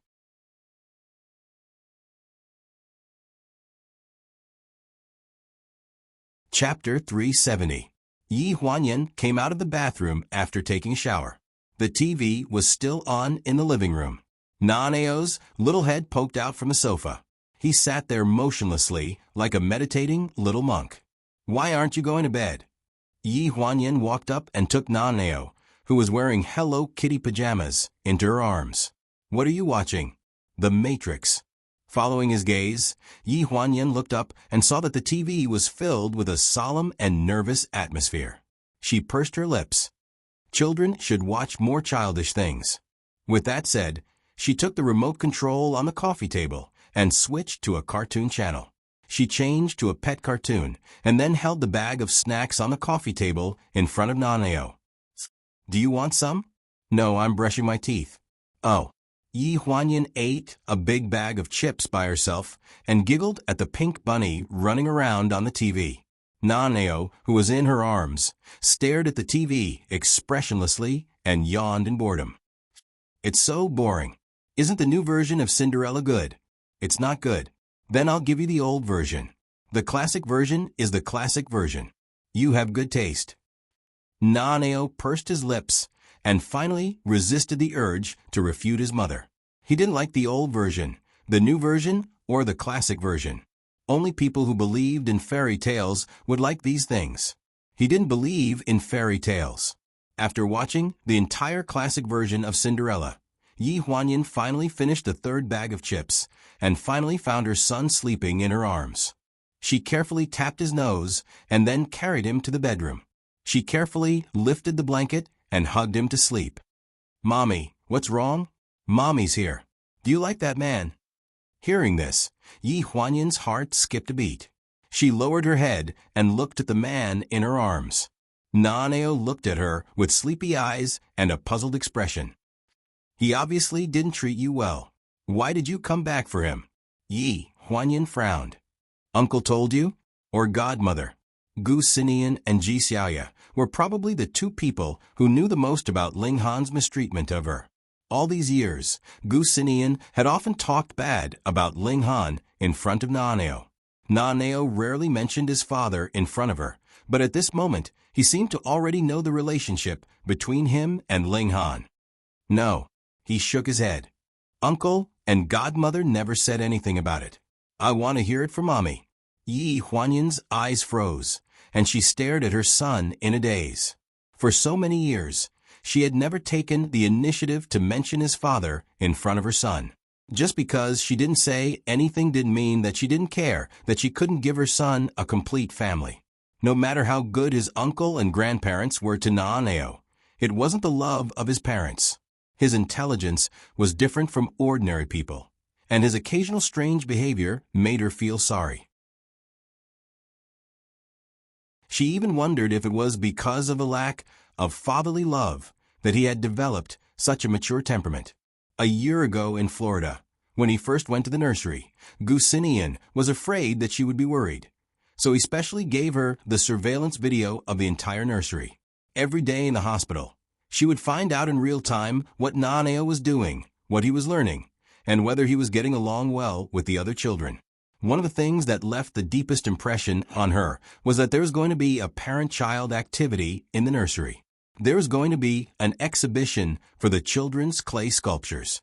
Nanao's clay sculpture was a pet frisbee, and it was very beautiful. The teacher told the children to go home and tell their parents to come to the exhibition the next day. The other children happily nodded and agreed. Only Nanao asked the teacher, "I don't have a father. Can my uncle come?" He seemed to really not care about the fact that he didn't have a father, but the impact of not having a father on him was very significant.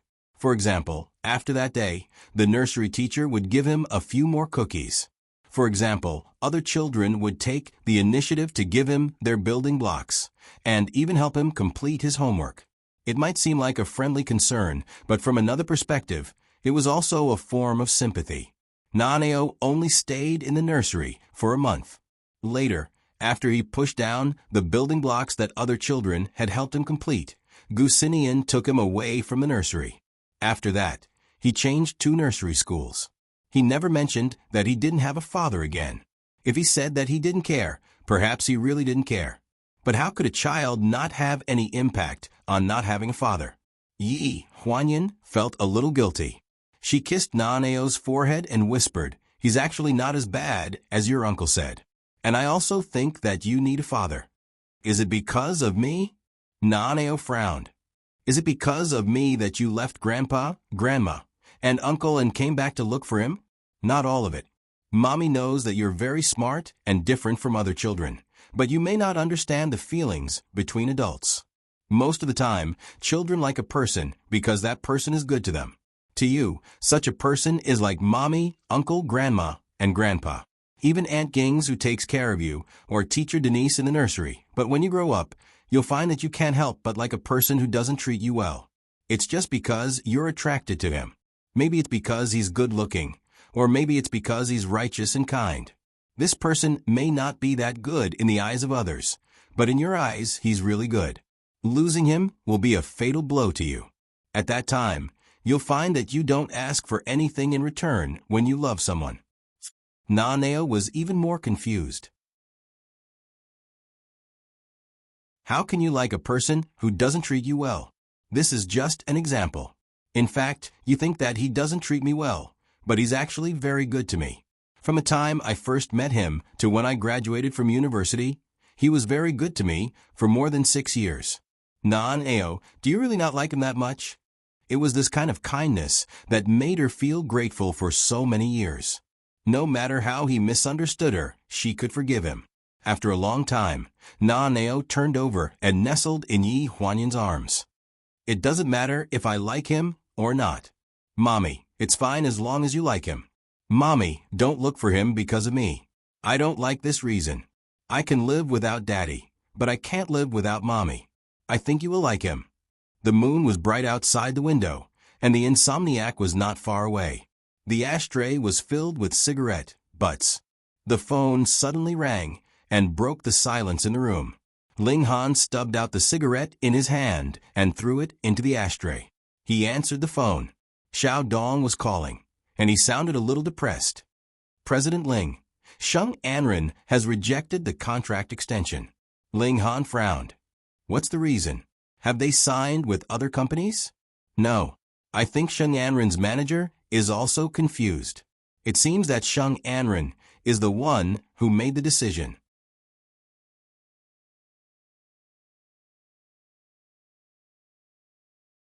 Chapter 371. In addition, Sheng Anren said that she wants to withdraw from the filming of Remaining Life. When he heard this, Ling Han frowned. Withdraw from the filming? She's going to breach the contract? Yes, the breach of contract has been paid in full. It looks like she's going to completely cut ties with our company, but we don't know why she's doing this yet. Sheng Anren's sudden unilateral announcement of her withdrawal from the filming of Remaining Life was like a bomb dropped in the entertainment industry. The major media companies that had been silent for a long time released articles one after another, and what was originally a very common topic of contract breach became the #1 trending topic. Netizens had always liked to watch a good show, and Sheng Anren's fans had always been hot-tempered. "My sister Ranran was bullied by that self-proclaimed fairy sugar daddy on set, so she should have left long ago," directly triggered a second war with Guan Nai's fans. The rumor that Guan Nai was a sugar daddy was 800 years old, and it had been clarified at the time. Unfortunately, the fan war had always been fierce and vicious, regardless of the truth. For this war, the fuse was Sheng Anren's disappearance, and even her agent couldn't find her. The other protagonist, Guan Nai, was too lazy to care about these trivial matters as usual. She was focused on the filming and only left a sentence to Yi Huanyan. "I don't mind if you want to change my role, but I still have 3 days to finish the filming of the scenes in Hujiang other than Sheng Anren. If I can't find Sheng Anren in 3 days, I think it's time for me to replace him, considering the loss of funding." Su Nianhua stood behind Guan Nai with the script in his hand. "We can't replace her at the last minute. It will have a certain impact on the early publicity of the movie. Sheng Anren has many fans, and if her fans hate her because of this, it's not good for EA. Then get her back." Guan Nai shrugged and turned back to the lounge with her script. "I don't have a problem with her, I just hate her." Yi Huanyan and Sun Yanhua looked at each other. She didn't have a problem? Then what would be considered as having an opinion? Ling Han said that he didn't know where Sheng Anren had gone. That was to say, even her agent didn't know where she had gone. Before leaving, he had settled all the liquidated damages of the company and the movie. He couldn't ask the police for help. When Ji Xiaoya heard about this, she clapped her hands and laughed. Did she run away because she knew you were back? These words reminded Yi Huanyan of something. Ling Han had just returned to Lanjiang City from Hujiang and was about to arrange for his men to find Sheng Anren when he received a call from Yi Huanyan. On the other end of the phone, Yi Huanyan's tone was very urgent. When was the last time you heard from Sheng Anren? Ling Han frowned. On the night of the Cheongsam show, my secretary called me and said that Sheng Anren's agent said that she did not intend to renew the contract. The liquidated damages for the movie have been transferred to the company's account. Is there a problem? Have you asked Sheng Anren's agent when Sheng Anren last contacted him by phone or in person? By phone. At that time, Sheng Anren should still be in Hujiang. Her agent should be in Lanjiang, so they could only contact each other by phone. Okay, I see. After saying this, Yi Huanyan hung up the phone. On the other end of the phone, Ling Han stared at the dark mobile screen in confusion and frowned. Every time on the phone, she was in such a hurry. What was wrong with Gu Huanyan? Sheng Anren's agent? A clue flashed through Ling Han's mind. He quickly pressed the phone on his desk. Call Sheng Anren's agent to my office. I have something to ask him. On the other side, Yi Huanyan directly looked through the mobile phone memo as soon as he hung up the phone. After finding an address, he drove directly to it. In the southern suburbs of Hujiang, in the farthest place from the main city, there was a sanatorium. The person who received Yi Huanyan was the person in charge of the sanatorium. She had been here before. The person in charge knew her, so he directly took her to the place where she had gone last time. Mr. Chiao, someone is here to see you. The person in charge stood at the gate of the courtyard and shouted at the man who was watering with the sprinkler. When the man turned around, the person in charge walked away, leaving the courtyard to Yi Huanyan to talk to him. It seems that you are not surprised at all that I am here to see you. Yi Huanyan stood in front of the flowers with his bag, and there was a clump of Chinese roses between him and Xiao Mu. The Chinese roses were in full bloom, but they made the man in the flower clump look even more lifeless. He was less than 40 years old and in the prime of his life, but now he was cooped up in such a small sanatorium, planting flowers and raising grass every day, like an old man waiting for death. It's not your first time here. You don't need to be so surprised. He carried the sprinkler and carefully walked out of the flower clump. When he walked, one of his legs was a little weak. If one looked carefully, one would find that his leg was a little weak when it touched the ground. I've always wanted to ask you, what happened to your leg? I broke it myself to remind myself not to get carried away after paying off other people's debts. It's enough to just obediently stay in the place that belongs to me. He casually skimmed over the heart-wrenching scene from 5 years ago. No one knew what kind of sin this leg was shouldering in his eyes. He broke his own leg to beg for Ling Han's forgiveness and to stop asking about the past. In exchange for the woman he loved, he could live a carefree life. He had once asked himself if it was worth it, but no matter how many times he asked himself, he would probably do the same thing again if he had the chance to do it all over again. I came to find you because I want to ask you something. I've already finished the thing you asked me to do when you came last time. Secretary Yi, you have to keep your word. Xiao Mu picked up the cup of water on the coffee table in the hallway and drank a mouthful with a calm expression. The thing I came to find you for can be considered the same thing as the matter from last time. Yi Huanyan smiled. But seeing how calm you are, you should know what I want to ask you, right? It's just so easy to talk to smart people. But smart people might not give you the answer you want. Yi Huanyan's expression darkened bit by bit. Do you think you can repay what you owe others so easily? Even if you repay it, do you think she will repay it? If I die, You'll never be able to pay me back. You owe me 2 lives. Now that I'm alive, if you insist on helping her, then you owe me the life of my child and the life that I saved Shung Anren. There are 2 lives in total. That's not too much, right? She just wants to live a good life. What harm can retirement do to you? She knows her wrongs and has sincerely repented. Take it as me begging you, please let her go. Qiao Mu's expression was firm. If you still can't vent your anger, you can take my other leg.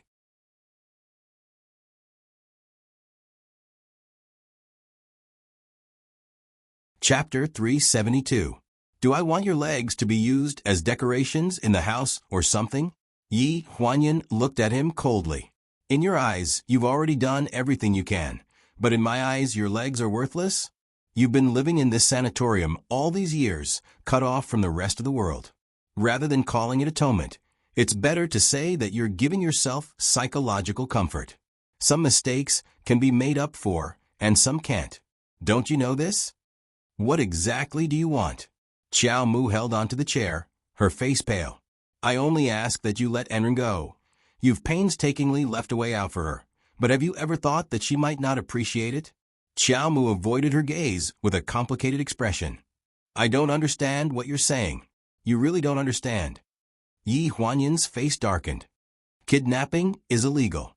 Are you crazy? I don't know what you're talking about. Qiao Mu refused to admit it. Yi Huanyan had expected this. If Shung Anren wanted to terminate her contract with pleasure, she would not have done it in such a hurry. Everything happened too suddenly.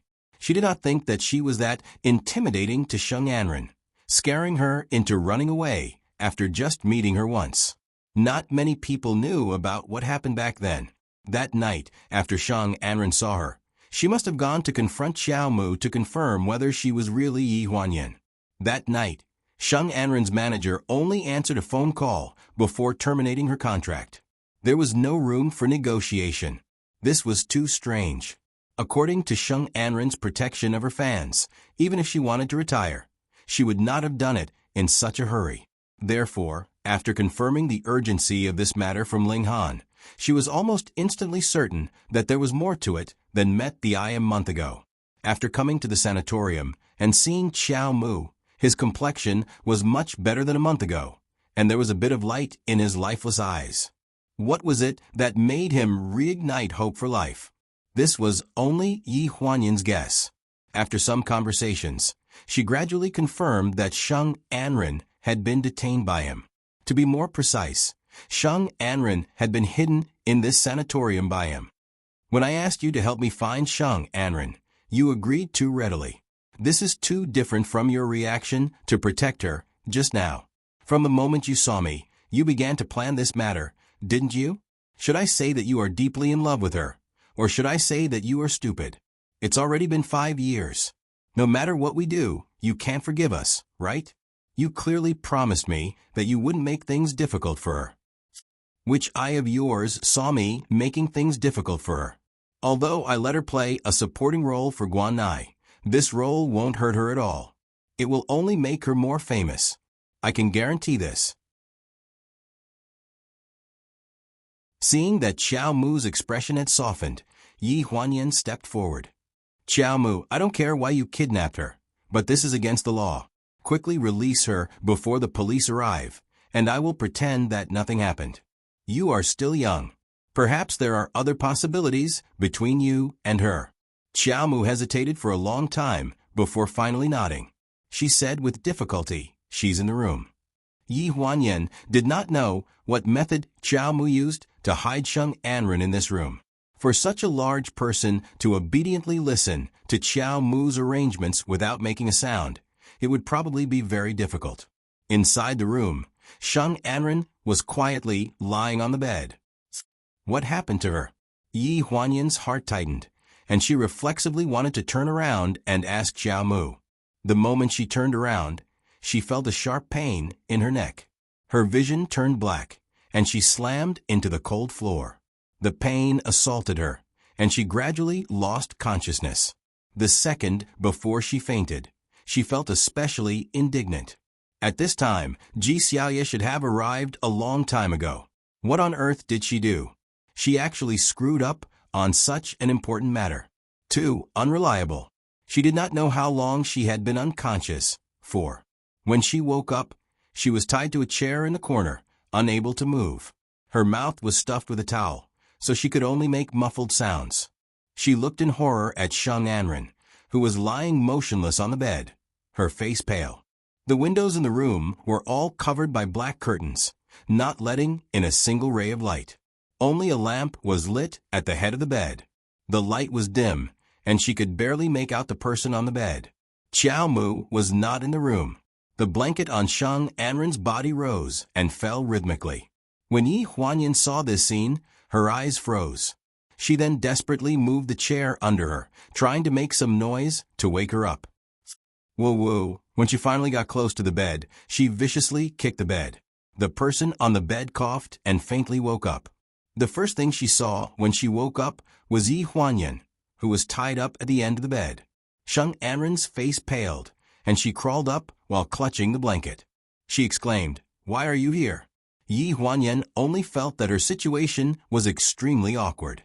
At this moment, she wondered if her action of waking up Sheng Anren was inviting trouble to herself. After all, this woman was very vicious. She might kill her to silence her at this time. Sheng Anren stared at her in a daze for a while before lifting the blanket and getting off the bed. She walked up to her with a very complicated expression. After hesitating for a few seconds, she tugged at the towel in Yi Huanyan's mouth and cautiously asked, "Why are you here too?" Yi Huanyan panted and moved her masseter muscles. She looked up at her. "Don't tell me you were sleeping just now." Sheng Anren creased her brows. "I was sleeping. I always felt that it wasn't safe to sleep anywhere else, so I came here." "Then when did you start to sleep?" "After the Cheongsam Show celebration party, after 12 o'clock in the evening." Yi Huanyan looked at her meaningfully, took a deep breath, and said slowly, "It's been 2 days since you said it was today." Sheng Anren's eyes widened. "What did you say?"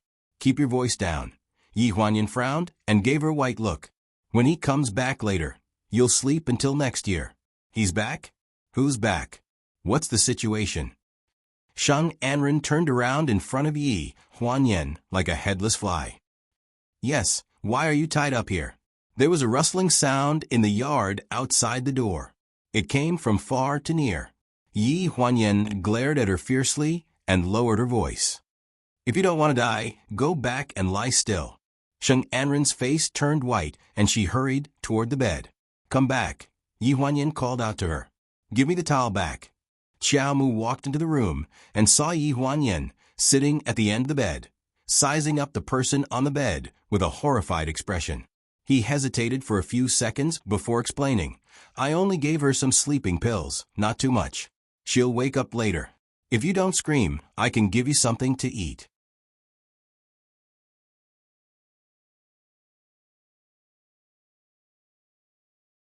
Chapter 373. Qiao Mu walked closer and tried to help her remove the towel that was gagging her. Seeing him approach, Yi Huanyan glared at him in disgust and turned her head away. However, because she was tied up, her gaze did not seem imposing at all. In reality, other than when she threatened Sheng Anren during the Qipao show, she felt that she was very down and out in all other situations. At the very least, she was someone with a background now, so why did she keep encountering these kinds of unlucky things? Qiao Mu resentfully retracted her hand and said embarrassedly, "Apologies, Secretary Yi. I don't mean to hurt you. I just want to leave this place with Anren and start new. After we leave, the director will find you and let you go." Yi Huanyan creased her brows and whimpered at him. "Do you want me to help you remove the towel?" Qiao Mu asked hesitantly. She nodded, appearing a bit impatient. "Don't make too much noise.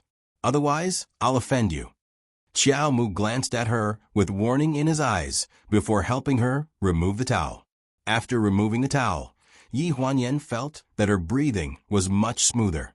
She took a few deep breaths to calm her emotions before looking at him and asking, "Where are you taking her?" Qiao Mu was packing a 24-inch suitcase, and there were passports, IDs, and other documents on the desk. When he heard this, he looked up at Yi Huanyan. "To a place where no one knows us." Did you ask for her opinion? He paused in his packing. I'm doing this for her own good. When have you not done this for her own good?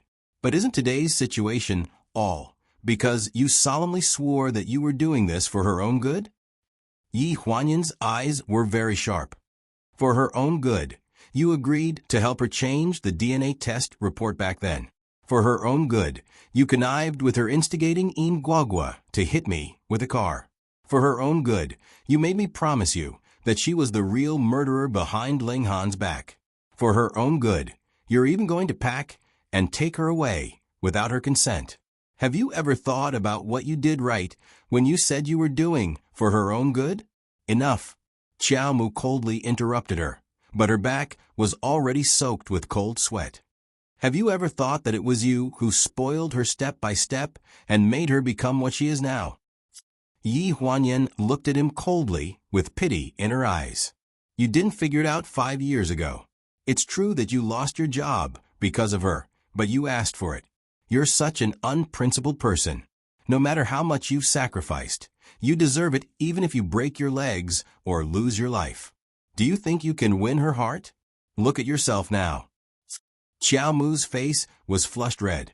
She deliberately hid her lame leg behind the desk as if she had a guilty conscience. She held the corner of the desk with both hands and trembled all over. You're crazy. I think you're crazy. Yi Huanyan's face was apathetic, and her pair of icy eyes stared fixedly at Qiao Mu, her eyes full of loathing. The atmosphere in the room became subtle. There was a deathly stillness, and even the sound of a pin dropping could be heard.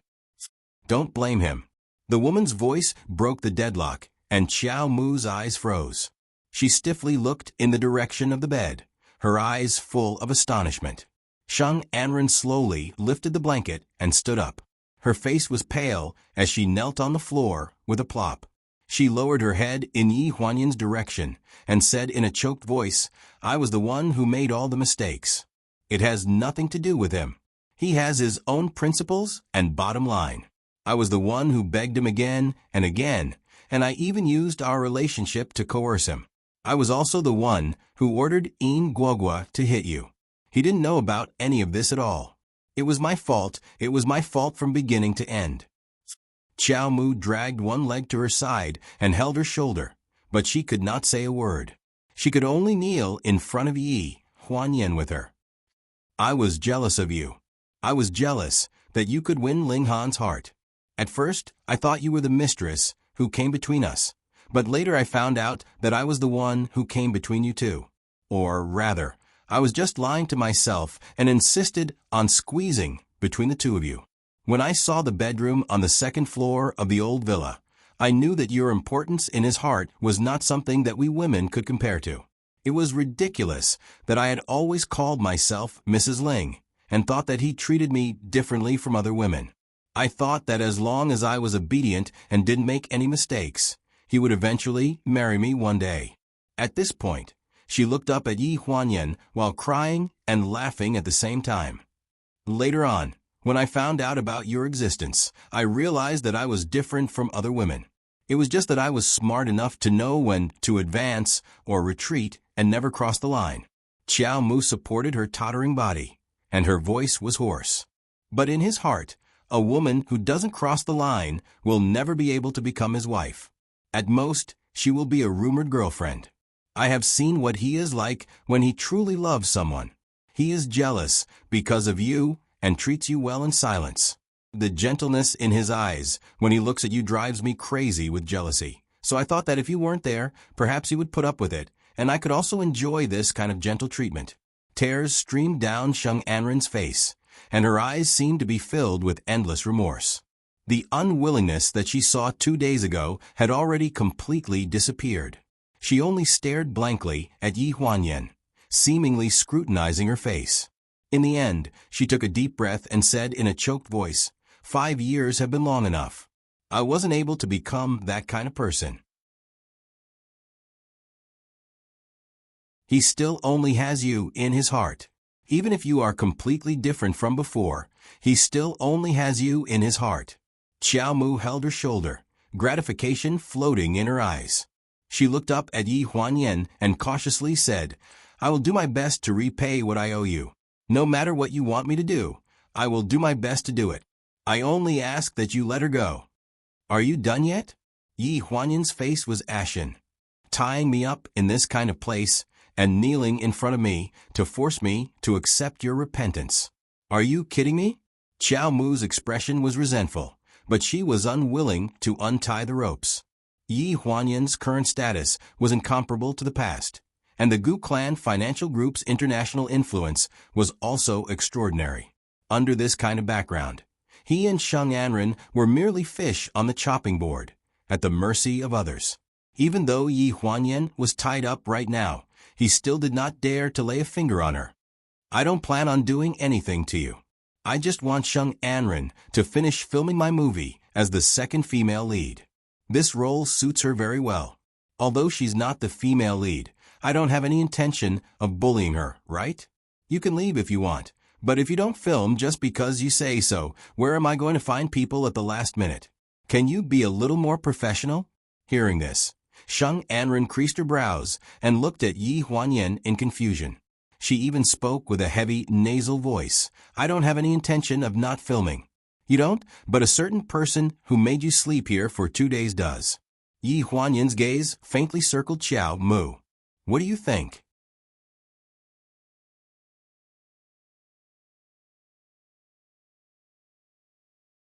Chapter 374. Sheng Anren was a smart person. After carefully connecting the dots with Yi Huanyan's words, she more or less understood her situation and the reason for it. She took the initiative to untie Yi Huanyan. Qiao Mu tried to stop her, but she turned around and stood in front of Yi Huanyan. "Qiao Mu, I've thought about it. I'll go with you, but I want to finish filming this movie." Yi Huanyan looked at the back of the figure blocking her in astonishment. She could not see Sheng Anren's expression, but she saw the astonishment on Qiao Mu's face gradually turn placid. He slowly curled his lips, revealing a very gentle smile. He opened his mouth and uttered, "Okay." After untying the ropes, Yi Huanyan moved her arms and extended her hand toward Qiao Mu. "Where's my bag?" Qiao Mu quickly bent down and took out Yi Huanyan's bag from under the desk. A trace of envy flashed through Sheng Anren's eyes. There were even tears in her eyes, but she could not help but cry out in surprise. "How did you get Gucci's latest bag?" Yi Huanyan tugged at her lips. This woman was truly as crazy about all kinds of luxury bags as the news said. "Our relationship doesn't seem to be good enough to talk about bags together." Sheng Anren looked resentful and lowered her head in embarrassment. However, she still could not help but take a few more glances at her bag from the corner of her eyes. She flipped open her phone and saw that there were indeed missed calls from Ji Xiaoye. "I'm leaving first.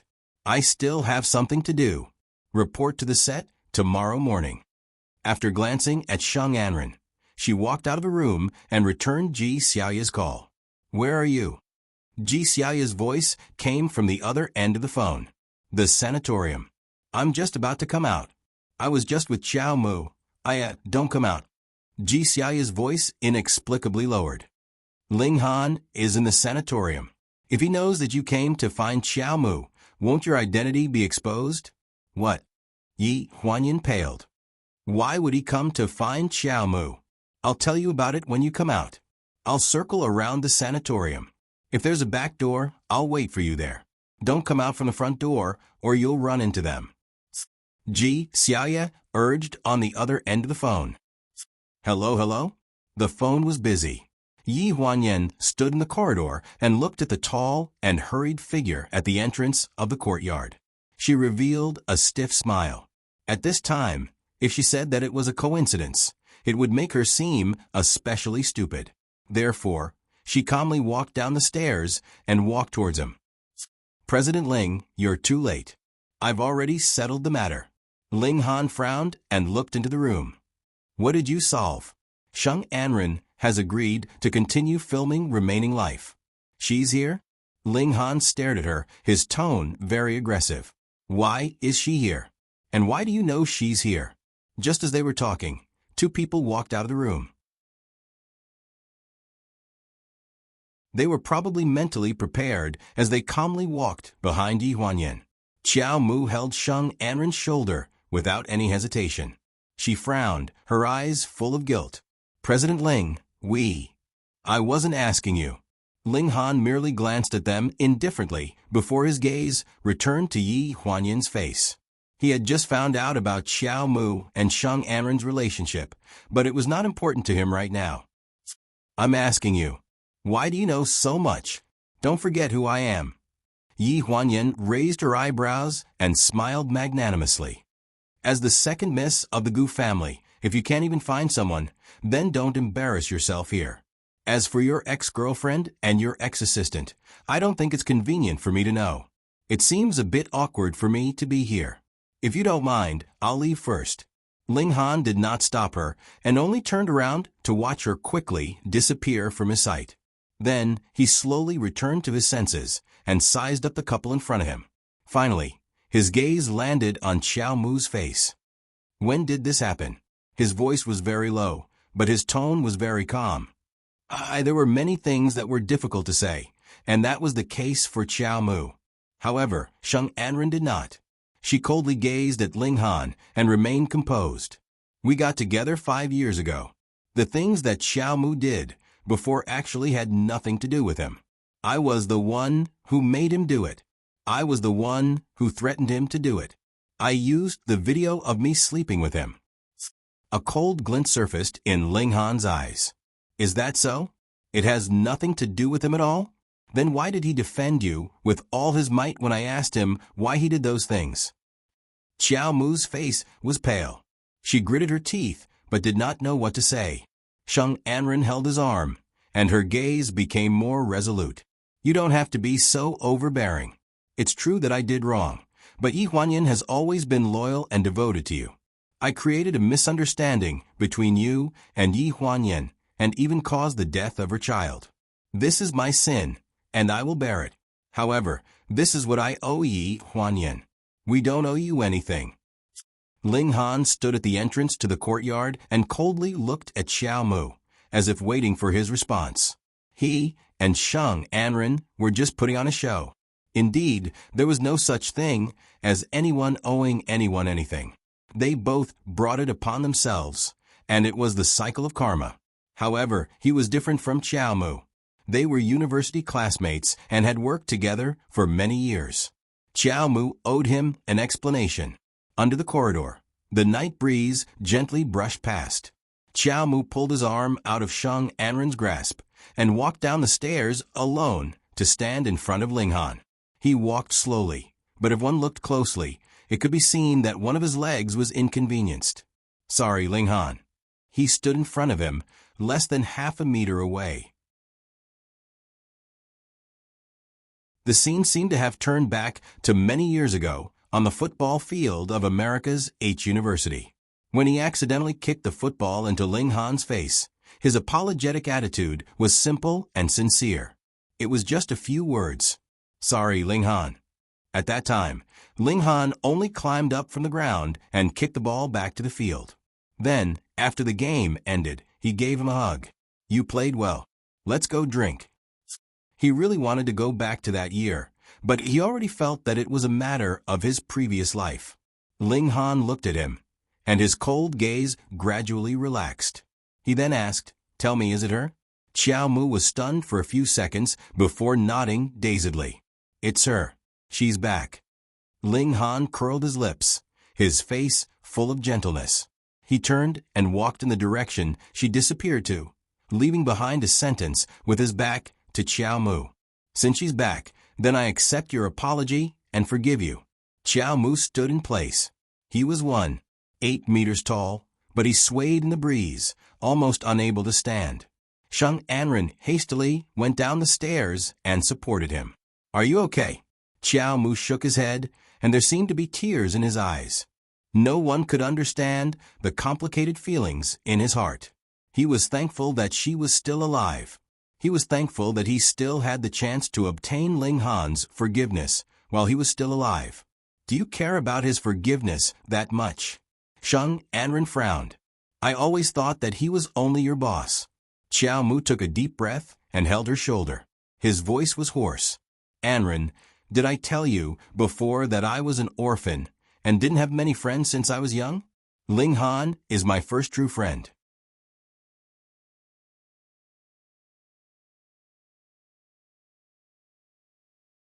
Chapter 375.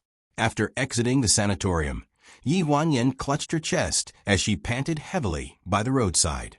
While she still had lingering fears, she also guessed that Ling Han probably didn't chase after her because he wanted to ask Xiao Mu about her. Based on her understanding of Xiao Mu, he definitely would not help her lie. That was awkward. After getting into Ji Xiaoya's car, she took a sip of water from the cup and slumped weakly in the back seat. How did Ling Han know I was here? Ji Xiaoya squeezed her shoulder and said helplessly, when Sheng Anren's manager heard that she wanted to leave the entertainment industry. She revealed everything about her relationship with Xiao Mu. Plus, Sheng Anren previously agreed to be the second female lead, so he probably knows everything by now. You can't hide your identity anymore. You can also refuse to admit it. Gu Xinyan's voice came from the driver's seat. Ji Xiaoya glanced at him and grumpily said, "Why are you refusing to admit it? If I had known earlier, I wouldn't have let Sheng Anren know so much. Once this woman got involved, she was bound to ruin things. Now look, not only did she fail to torment Ling Han, but she also had to be tormented by him. Does he have such great ability? Yen Yen is the second miss of my Gu family. Yes. Your Gu family is awesome. The Gu family is the most awesome in the world. All right? What are you showing off for?" These two people went back and forth, giving Yi Huanyan a headache. She frowned and waved her hand. "All right, it's fine if I can't hide it. I don't plan on hiding it from him for long. Since he knows, it's not a big deal. I'll just admit it. You're letting that scumbag off the hook so easily? That's letting him off too easily." Ji Xiaoya indignantly slapped Yi Huanyan's thigh. "You may agree, but I don't. I haven't tormented him enough. I have an idea." Gu Xinyan's voice faintly cut in. "What if Yen Yen admits her identity and tells Ling Han that Nanao is the child of Yen Yen and another man? This is a good idea." Ji Xiaoya clapped and laughed. "Didn't this guy always suspect that our Yen Yen cheated on him? Let's give them a taste of their own medicine." "I don't think so." Yi Huanyan frowned. "Nanao was 5 years old. I didn't have any contact with other men during that time." Ji Xiaoya's eyes lit up. "Su, stop." Yi Huanyan interrupted her before she could finish. "He and Xiaoro are still arguing. You can say that it's mine." Gu Xinyan's meaningful gaze was reflected in the rear-view mirror. "If he knew that the Gu family didn't agree to you marrying into the family after you were married and had no choice but to adopt you as an adopted daughter in name because of your child so as to avoid gossip, what do you think he would think?" The car fell into an eerie silence. Ji Xiaoya clapped her hands. "I think your brother is suitable to be your scriptwriter. His talent is simply perfect. Suitable. Why do I keep feeling that something is wrong?" Yi Huanyan frowned. Faced with an extremely scheming brother and a best friend who stirred up trouble, why did she feel more and more like she was being led into a ditch? Back at the hotel, Nanao was forcibly taken away by Gu Xinyan on the grounds that he didn't want to disturb Mommy's writing of the script, leaving Yi Huanyan alone in the room. It didn't take long for the doorbell to ring, which was within her expectations. She opened the door, and it was also within her expectations. "Why are you here?" She lowered her head, feeling very guilty. Ling Han entered the room and closed the door behind him. He stared straight at Yi Huanyan's face and said in a deep voice, "I'm here to see you."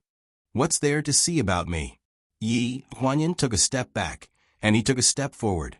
"You're very good-looking, whether it's now or in the past. I don't know what you're talking about." Compared to that very talented script, Yi Huanyan preferred the script that her brother had said to refuse to admit to the law.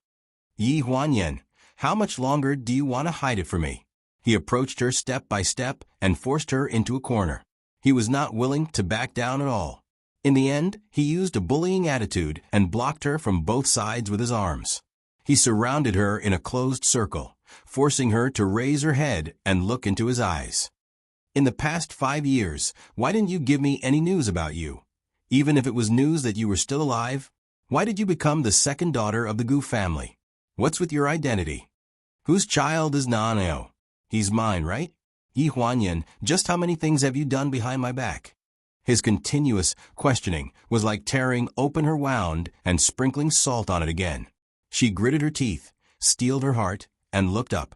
When she did, her eyes were already indifferent and slightly distant. I'm not her, and I don't want to be her.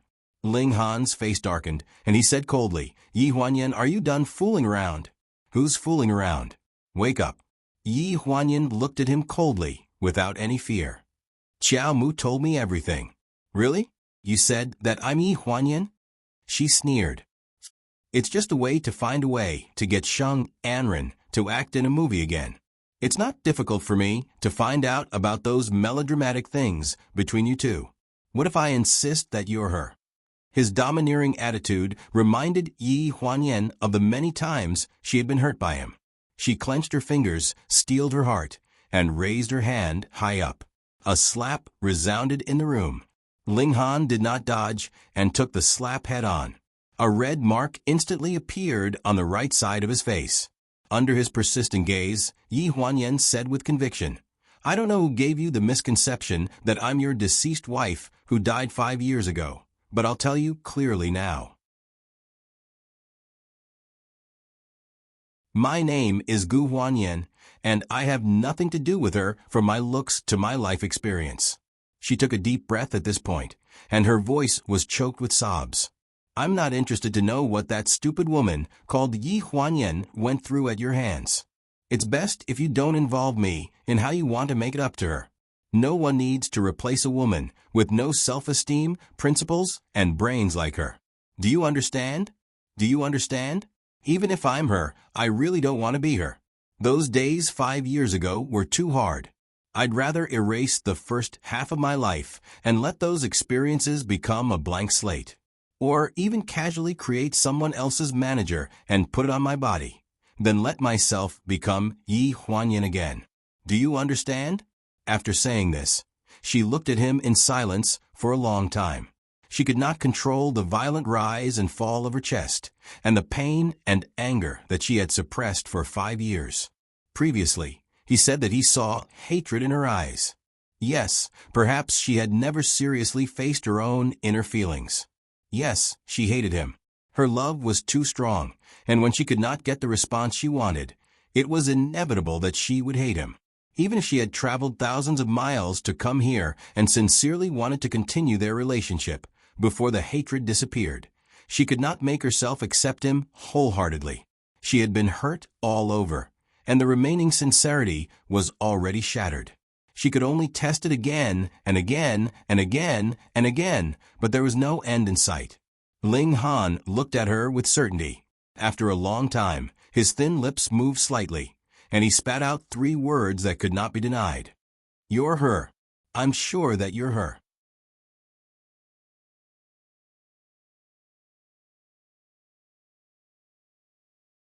Chapter 376.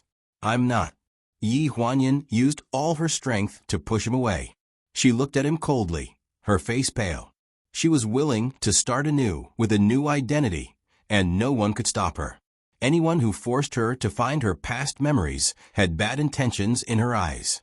Since you're back, it means that you're willing to give me another chance. Then why don't you come back with your original identity? Do you know how I've been all these years? Are you done? Yi Huanyan looked indifferent.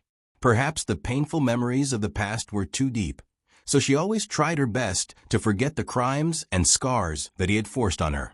But he just had to bring it up. There was no need to remember those days full of sadness and disappointment. She hated those memories and hated her cowardly self at that time. Ling Han stood in the corner, his eyes full of pain. Yin Yen, let's start anew, okay? Start anew. She really wanted to start anew. She thought that when the truth was exposed, she would just admit it. But when he really stood in front of her, peeling off her disguise layer by layer, laying out the bloody past in front of her, she realized that starting anew was actually such a difficult thing. Get out." Yi Huanyan walked quickly to the door with a cold face. She opened the door, looking like she was chasing him out. At first, she thought that it was very ungentlemanly to refuse to admit her identity after being exposed, but now she felt that admitting her identity was the most embarrassing thing. Did she have to admit in front of him that even though she was covered in wounds, she still survived and crawled back, and even changed her identity to get close to him again? This childish love game was really annoying. The whole world revolved around him, and she had had enough of those days. After her rebirth, she lived for herself, so she didn't come back to find him. The coldness in her eyes was something that Ling Han had never seen before. Such a gaze almost made him believe for a moment that she was indeed another person. But when he thought about how her changes might all be due to him, and that he was the one who destroyed and reborn her, he only felt his heart shatter. "Okay, I'll go." Ling Han gritted his teeth and stared in Yi Huanyan's direction. "But you have to promise me that you won't suddenly disappear again." Yi Huanyan lowered her head and avoided his gaze, but her voice was much softer. "I came back to shoot a movie. Since the movie isn't finished, I naturally won't leave." Ling Han walked out of the room, and without waiting for him to say anything, there was a click behind him, and the door was instantly locked. The inside and outside of the room fell into silence. The only difference was that behind the gloomy silence outside the house, there was also a person's inner ecstasy. To him, this was a miracle that the heavens had blessed him after 5 long years of loneliness, allowing him to usher in the miracle of life. Inside the room, Yi Huanyan looked at the closed door and stood alone for a long time. She waited until the footsteps outside the door were far away before she retracted her hand from the door handle. She slowly turned around and walked toward the bedroom. The next day, Sheng Anren entered the set. The first scene was with Guan Nai. In this scene, Sheng Anren needed to slap Guan Nai. After a few scenes, Yi Huanyan was not very satisfied. As A-list actors, Sheng Anren and Guan Nai didn't cooperate very well. This slap was very not in place, and the traces of a fake slap were too obvious. After calling for a stop, Guan Nai glanced at Sheng Anren, took the water handed over by the assistant, and walked towards Yi Huanyan. She sat down directly beside her and watched the playback in the camera. "It's still too obvious, right? This scene is okay." Yi Huanyan frowned and looked serious. "But if you look carefully, there's still a time difference between Sheng Anren's strength and the expression on your face. An insider can see that it's exposed." Guan Nai's tone was indifferent. "Why don't we hit her for real? It's just a slap." Yi Huanyan was slightly stunned. "For real?" "Yes, for real. You have no objections, right?" Guan Nai glanced at Sheng Anren behind the camera. Her tone was very relaxed and even a little teasing, as if she wasn't the one who was going to be hit later. Sheng Anren was drinking water. She was stunned for a few seconds and frowned. "Me? Of course I have no objections, but I can't guarantee that one scene will pass." These words were meaningful. Everyone could hear the glint of swords between the words. "That's simple." Guan Nai lazily rested a hand on Yi Huanyan's arm. "I'll add one more condition. I feel that the dramatic tension in this script isn't obvious enough. How about after you hit me, I'll slap you back? That way, there will be more conflict." When Guan Nai said, "How about I slap you again?" her tone was as calm as if she was drinking water, as if it was nothing out of the ordinary. Only Sheng Anren's face paled slightly. "That's not so good, right?" Yi Huanyan resentfully looked at the 2 big-name actresses in front of her. One was someone she couldn't afford to offend, while the other was someone she promised Xiao Mu not to make things difficult for. What should she do? Better not hit her for real. If her face swells up, it won't be easy to film later. Yi Huanyan insisted on a fake slap, while Guan Nai suggested a real slap. Sheng Anren agreed to a real slap, but she refused to add another scene to avoid being at a disadvantage. The entire crew watched helplessly as the smoke of gunpowder filled the air between the 2 actresses. They rolled their eyes and scolded them indirectly. It could be said that this was the biggest scene of the year. Director Wang had been keeping an eye on the props all morning, so he arrived late. He didn't notice the subtle atmosphere when he first arrived, but when he saw the few clips filmed in the morning, he immediately showed a displeased expression. What the hell are you filming? It's so obvious that you're giving yourself away. In this clip, your face dodges before the slap even hits your face. The audience isn't blind. In this clip, it's just a slap and you fall to the ground and can't get up. Isn't it too cowardly? It's time for the female lead to come back. Where's her aura? Everyone listened to Director Wang's lecture.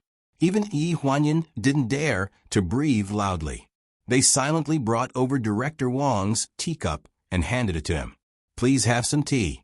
Guan Nai listened for a while and said faintly, yes, I also think it's not appropriate to do this. So I just proposed a real slap. What do you think, Director Wang? Director Wang came to appreciate Guan Nai, so he was even more appreciative when he heard this. You're willing to make this kind of sacrifice, so of course I agree. Moreover, you're the one getting hit, so what's there to agree or disagree about? Is there anyone else who has a problem with this? These words made some people feel uncomfortable.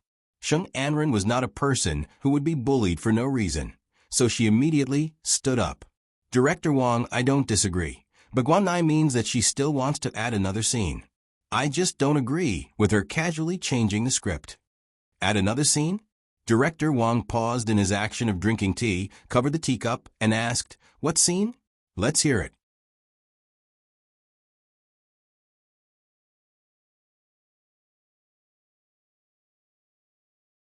Chapter 377.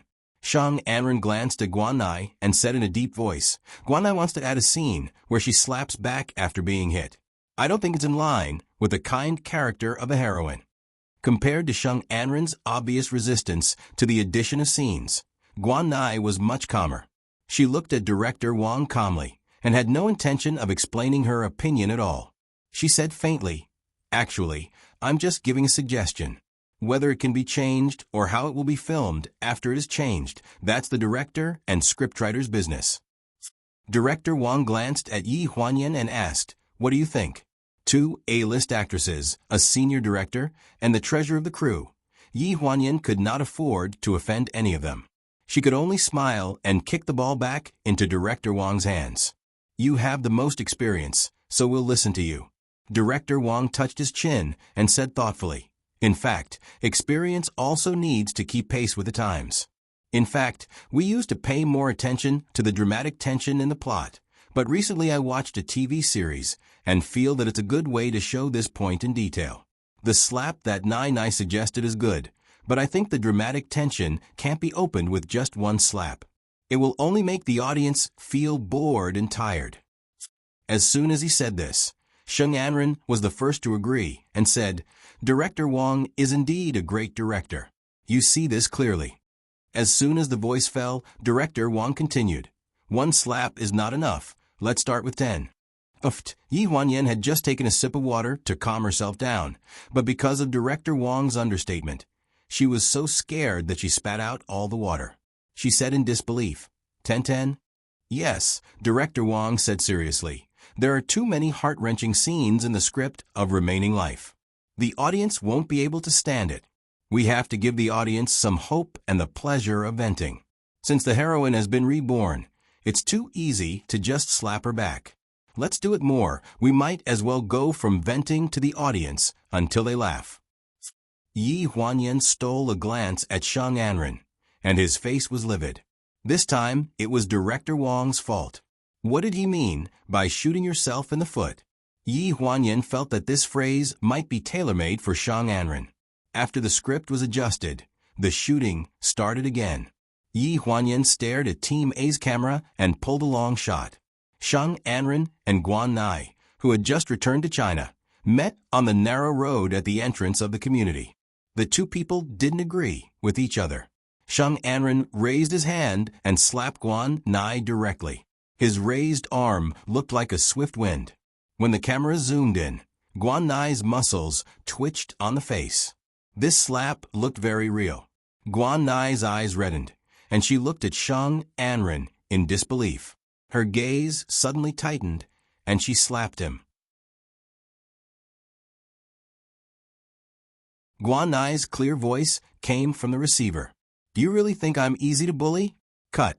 Director Wang called for a stop and replayed the scene. "Awesome." Yi Huanyan looked at the replayed scene with a look of surprise. During the break, Guan Nai suddenly began to squat on the ground and do all kinds of warm-ups, arm wrestling, leg stretching, and so on, which scared the crew. Yi Huanyan pulled Guan Nai and lowered his voice. "Go easy on him for the next scene. That's enough." Although the two of them had been at odds for a long time, they had only filmed a small part of the scene. If something happened here, it would be terrible. Guan Nai looked at Yi Huanyan with a teasing smile. "Why do you feel sorry for her? Shouldn't you hate her a lot? Have you forgotten all those things when you were in Bali?" Yi Huanyan's eyes froze. "What's wrong with you?" She had never mentioned her identity to Guan Nai, and 5 years ago, she didn't have much interaction with Guan Nai. Guan Nai stood up, glanced at her lightly, and whispered, "Would you believe me if I said that I actually rely on smell to judge people?" The next scene started shooting, followed by Guan Nai slapping Sheng Anren. Director Wang suddenly thought of adding 9 consecutive slaps. How gossipy the crew was depended on how many onlookers there were. Even Xiao Zhang, who usually went out to buy coffee for an hour to slack off, ran back and panted as he squeezed his way to the front of the crowd to watch. Guan Nai moved her arms and glanced at Sheng Anren contemptuously. She looked like she was going to do something big. Sheng Anren's face was pale and her voice trembled. "Guan Nai, you can't do something like taking revenge, right? That's not necessarily true." While speaking, the assistant stepped forward to adjust the hidden receiver on the two people. After the adjustment, Director Wang gave an order. Action. As soon as the voice fell, a pa sound echoed violently in the air. The whole group was stunned. Sheng Anren covered his face and looked at Guan Nai in front of him in disbelief. This slap was really ruthless. Across the camera screen, Yi Huanyan trembled and her heart clenched. How much hatred did this have? "Are you crazy?" Sheng Anren's anger was completely acting out.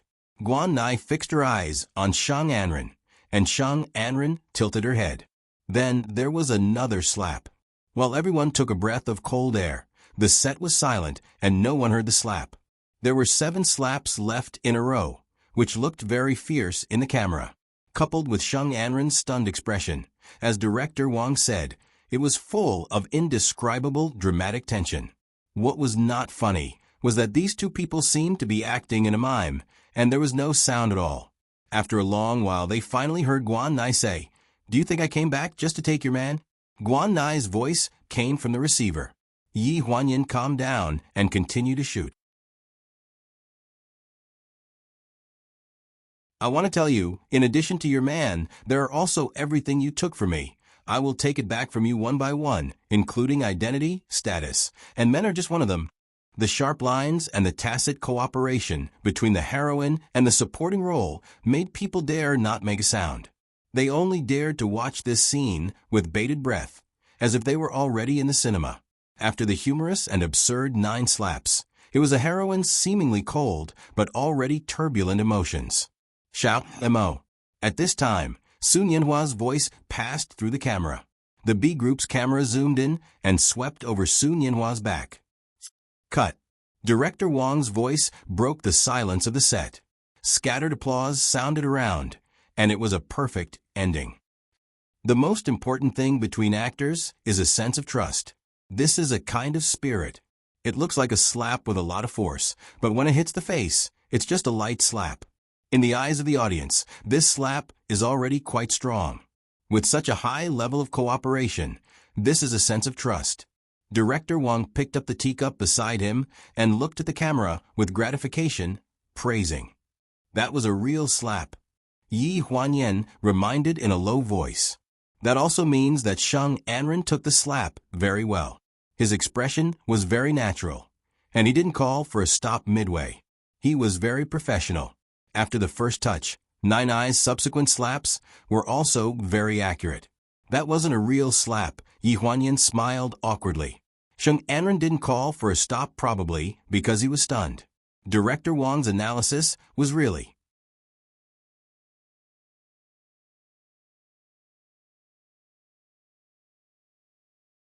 Chapter 378. After the slap scene was over, it was time for the lunch break. Ling Han personally carried the thermal box to the scene, and everyone's jaws dropped in shock. He had treated the entire crew to hot pot before, but this time, he went straight to the point and asked to deliver lunch to Yi Huanyan. Under everyone's ambiguous gazes, Yi Huanyan felt as if she was sitting on pins and needles. "What are you doing here?" Ling Han opened the lunchbox and took out the food inside. There were 2 dishes and 1 soup. The soup smelled strong and he said concisely, "I'm here to deliver lunch. I have lunch here." Yi Huanyan pointed at the lunchbox in front of her and shrugged. "I don't need a busy person to deliver lunch to me. I am not busy."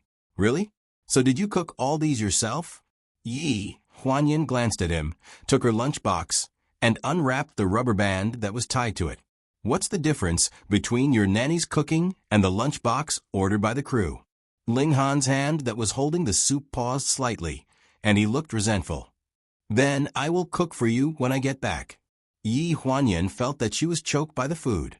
She quickly waved her hand and said, "You really don't have to trouble yourself. President Ling, I'm very busy here. When you came, my producer was trembling with fear. He was afraid of offending the investors. He even had to send several people to serve you tea and water. It's really not good to delay my progress. You can't drive me away with this kind of reason." Ling Han looked at her. "Yen, no matter what you are angry about, I can take it, but I will not leave." "Is the Yen you are talking about Gu Huanyan or Yi Huanyan?" Yi Huanyan put down the lunchbox and looked at him seriously. "It is you. Who am I?" Ling Han didn't say anything, but his affectionate expression that carried a bit of pain and sorrow had already explained everything. Yi Huanyan took a deep breath and felt very tired. "How about this? Before you find evidence to prove that I am the person you are talking about, let's go our separate ways. Calm down, okay? But you are her. Look at me from head to toe. Which part of me looks like her? How can you bring back a dead person?" His attitude was too cruel. After he said those words, Yi Huanyan noticed the sadness in his eyes and regretted it. After a long silence, Ling Han finally found his voice. "Will you admit it and give us a chance to start over if I find evidence to prove that you are her?" Yi Huanyan lowered her head and did not answer. "If you don't say anything, I will take it as a yes." Ling Han stood up with a determined look in his eyes. "All right, as you wish. Let's part ways temporarily. But it's not to calm down. I've been calm for long enough. For 5 years, I've been trying to calm myself down. I don't care if you really want evidence or if you just want me to leave your side temporarily. I'll look for it and find the original you and us." Yi Huanyan looked at his back and secretly clenched her fists. "Most of the time, we don't mean what we say. Most of the time, we just can't get over the hurdle in our hearts." During the filming in Hujiang, Ling Han did not appear again. However, he would order 3 meals a day to be delivered to the set on time. Even if she wasn't on set sometimes, he seemed to know her schedule accurately.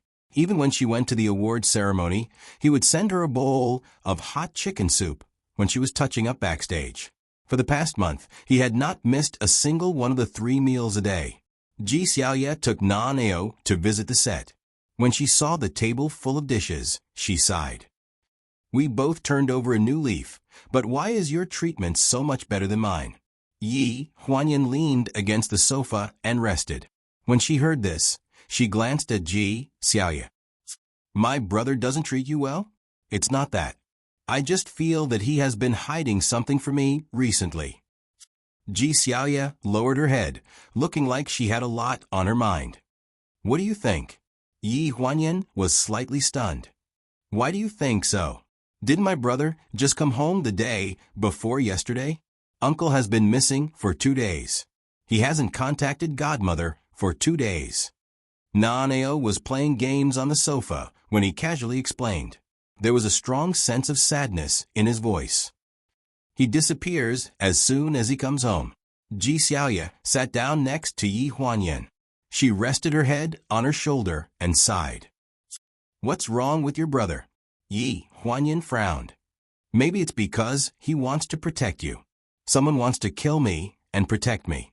Can't you think of a decent excuse for your brother? Yi Huanyan pursed her lips. After thinking for a while, she said, Did my brother tell you that I have a cousin? She's my aunt's daughter. Her name is Gu Duo. Ji Xiaoya shook her head and gradually sat up straight. This cousin of mine is somewhat related to me and my brother.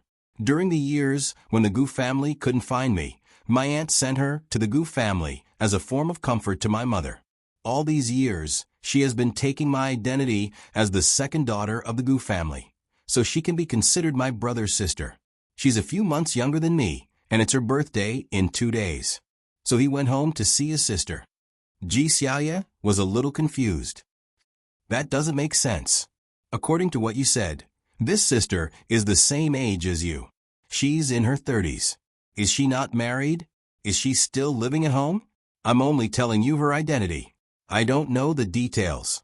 I think my brother should tell you personally. Anyway, she's definitely not a good person. She doesn't have a normal sibling relationship with my brother either. When she heard the last sentence, Ji Xiaoya's face turned pale. You mean, but don't misunderstand. My brother doesn't have any personal feelings for her. Moreover, after so many years of sibling relationship, it's probably been exhausted by her insanity.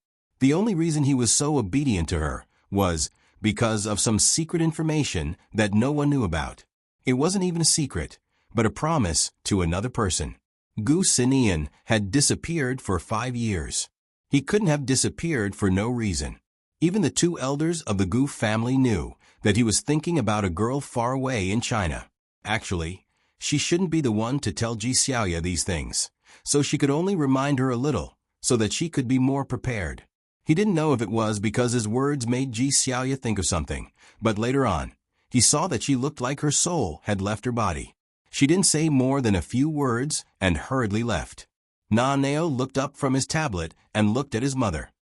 Mommy, is it really okay for you to tell Godmother these things behind Uncle's back? Yi Huanyan frowned and sighed. I know it's not very good, but before I met your uncle, Xiaoyu was my best friend. Therefore, she couldn't take a stand on this matter. She could only act as a catalyst to promote their relationship, hoping that the bad things would end quickly and the good things would come quickly. However, she knew that bad things would definitely come, but she didn't know if good things would come after the bad things.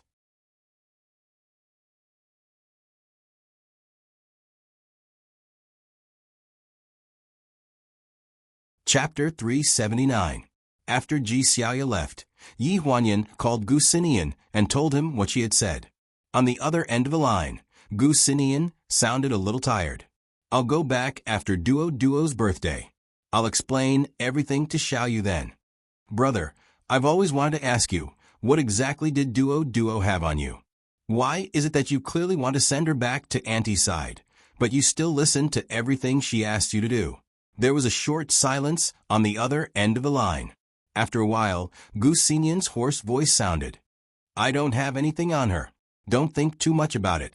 After all, she's been with Mom and Dad for so many years. I only see her as a little sister. But I'm afraid she doesn't just see you as a brother, right? What kind of sister would fill her room with photos of her brother? What kind of sister would stay at home until she was in her 30s and not get married? What kind of sister would constantly monitor her brother's movements and chase after her own brother like a madwoman? The discussion on the phone ended without any results. Yi Huanyan wanted to help Ji Xiaoya by finding out what was going on between Gu Sinian and Gu Duo. However, Gu Sinian knew what she was thinking and kept his mouth shut. In the Four Seasons villa on the other side of the ocean, the night was dark. After hanging up the call with Yi Huanyan, Gu Sinian went into the bathroom to take a shower. A figure in a sexy bathrobe tiptoed into the room. She quietly lifted the corner of the blanket and slid in. After Ji Xiaoya returned from Yi Huanyan's place, her heart was in suspense. She held her phone for a long time before she finally made the call. Gu Sinian had told her not to contact him for the next few days, but he didn't tell her the reason. She didn't understand what kind of secret place the Gu family was. Why couldn't she even call him? After a series of beeps, the call was connected. A sweet female voice sounded from the other end of the line, but there was a hint of vigilance in her tone. "Hello? Who are you?" Behind the sweet female voice, there was the sound of splashing water.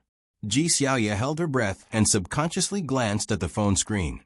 After confirming that it was Gu Xinyan's name, her eyebrows twitched violently, and she decisively hung up the phone. She tightened her grip on her phone, and her eyes dimmed. Was this the reason why he didn't want her to contact him? When Gu Xinyan came out of the shower, he casually lifted the quilt and was about to get on the bed. From the corner of his eye, he caught a glimpse of the bulge in the quilt. His face immediately sank. "Come out." As soon as he finished speaking, the bulging part of the blanket trembled. "I don't want to repeat myself." A slender hand stretched out from under the blanket and pulled open the blanket, revealing a sweet face. Even though she was already 30 years old, she still looked as pure as a young girl because she had taken good care of herself. She was 70% similar to Yi Qinghuan 5 years ago. "Brother, I'm just joking with you," Gu Duo giggled, her bathrobe slipping off her shoulders, revealing the lace suspender dress underneath. "Really? It's not funny." Gu Xinian glanced at her chest and immediately turned his back, saying coldly, "Put on your clothes and go back to your own yard." Gu Duo pursed her lips. "That's not my yard. It's Sister Yan Yan's." "Really? If you don't like to live there, then pack up and go back to your own home early." "I won't." Gu Duo got up from the bed and quickly climbed to the bedside. She grabbed Gu Xinyan's bathrobe and gritted her teeth. "I said I won't go. You also promised me that as long as I want to, I can always live here."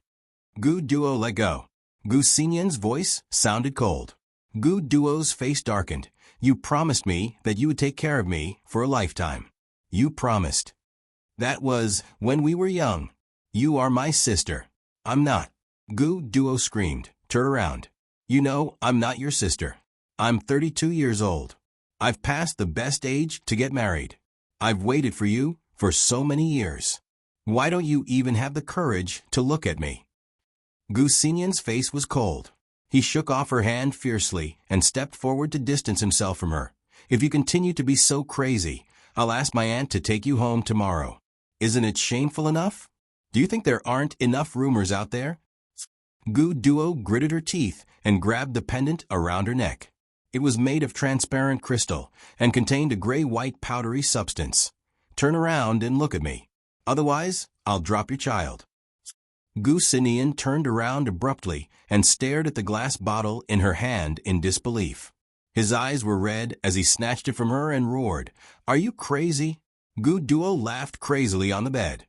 Her clothes were disheveled and she laughed crazily. "Go ahead and snatch it. I have more anyway. No one knows where the rest is except for me. I'm crazy. I must be crazy to hide his ashes in different places. I didn't hesitate to use such means to force you to stay by my side. Where is the rest?" Gu Xinyan's face was livid as he clenched the bottle in his hand. Gu Duo's face was pale. "There's only one left. Together with the one in your hand, you have to promise to do 2 things for me." Gu Xinyan's face darkened. "Say it." "I'm going to sleep on this bed tonight." Gu Duo looked straight at him. "With you." The filming of Remaining Life in Hujiang was coming to an end. After Yi Huanyan left the crew to the 2 assistant directors, she suddenly took 3 days off and sent her son to Ji Xiaoya's apartment in Hujiang. When she sent Naneo to Ji Xiaoya's apartment, she saw the alcohol bottles all over the floor and the half-dead Ji Xiaoya lying on the sofa. She covered her nose with a frown. "Why are you drinking again? My brother hasn't contacted you yet." Gu Xinian had been away for 2 weeks this time. Occasionally, he would call Yi Huanyan to ask about Ji Xiaoya. Something was obviously wrong, but Yi Huanyan couldn't ask too much. Ji Xiaoya half opened her eyes on the sofa, looking hungover. She rubbed her eyes and yawned as she looked at Yi Huanyan. Last night, a few friends came to my place for a party, so I drank a little. You didn't just drink a little.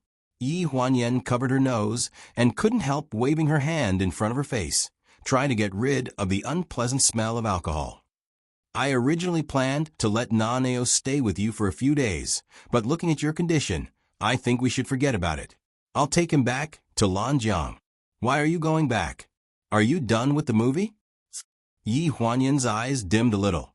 Tomorrow is the anniversary of Grandma's death. Ji Xiaoya's nonchalant expression froze, and she stopped rubbing her eyes. After a moment, she said in a hoarse voice, "Leave Naneo here. I'll call Chun-Yin and ask her to come over and keep him company."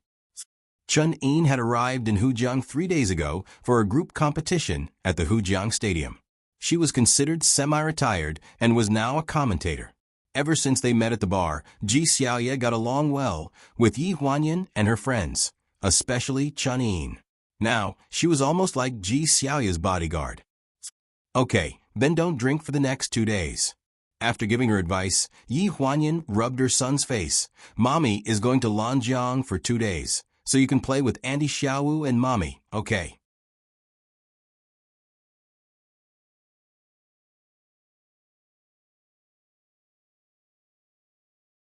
Chapter 380. Now shrugged and climbed onto the sofa on all fours like a little adult.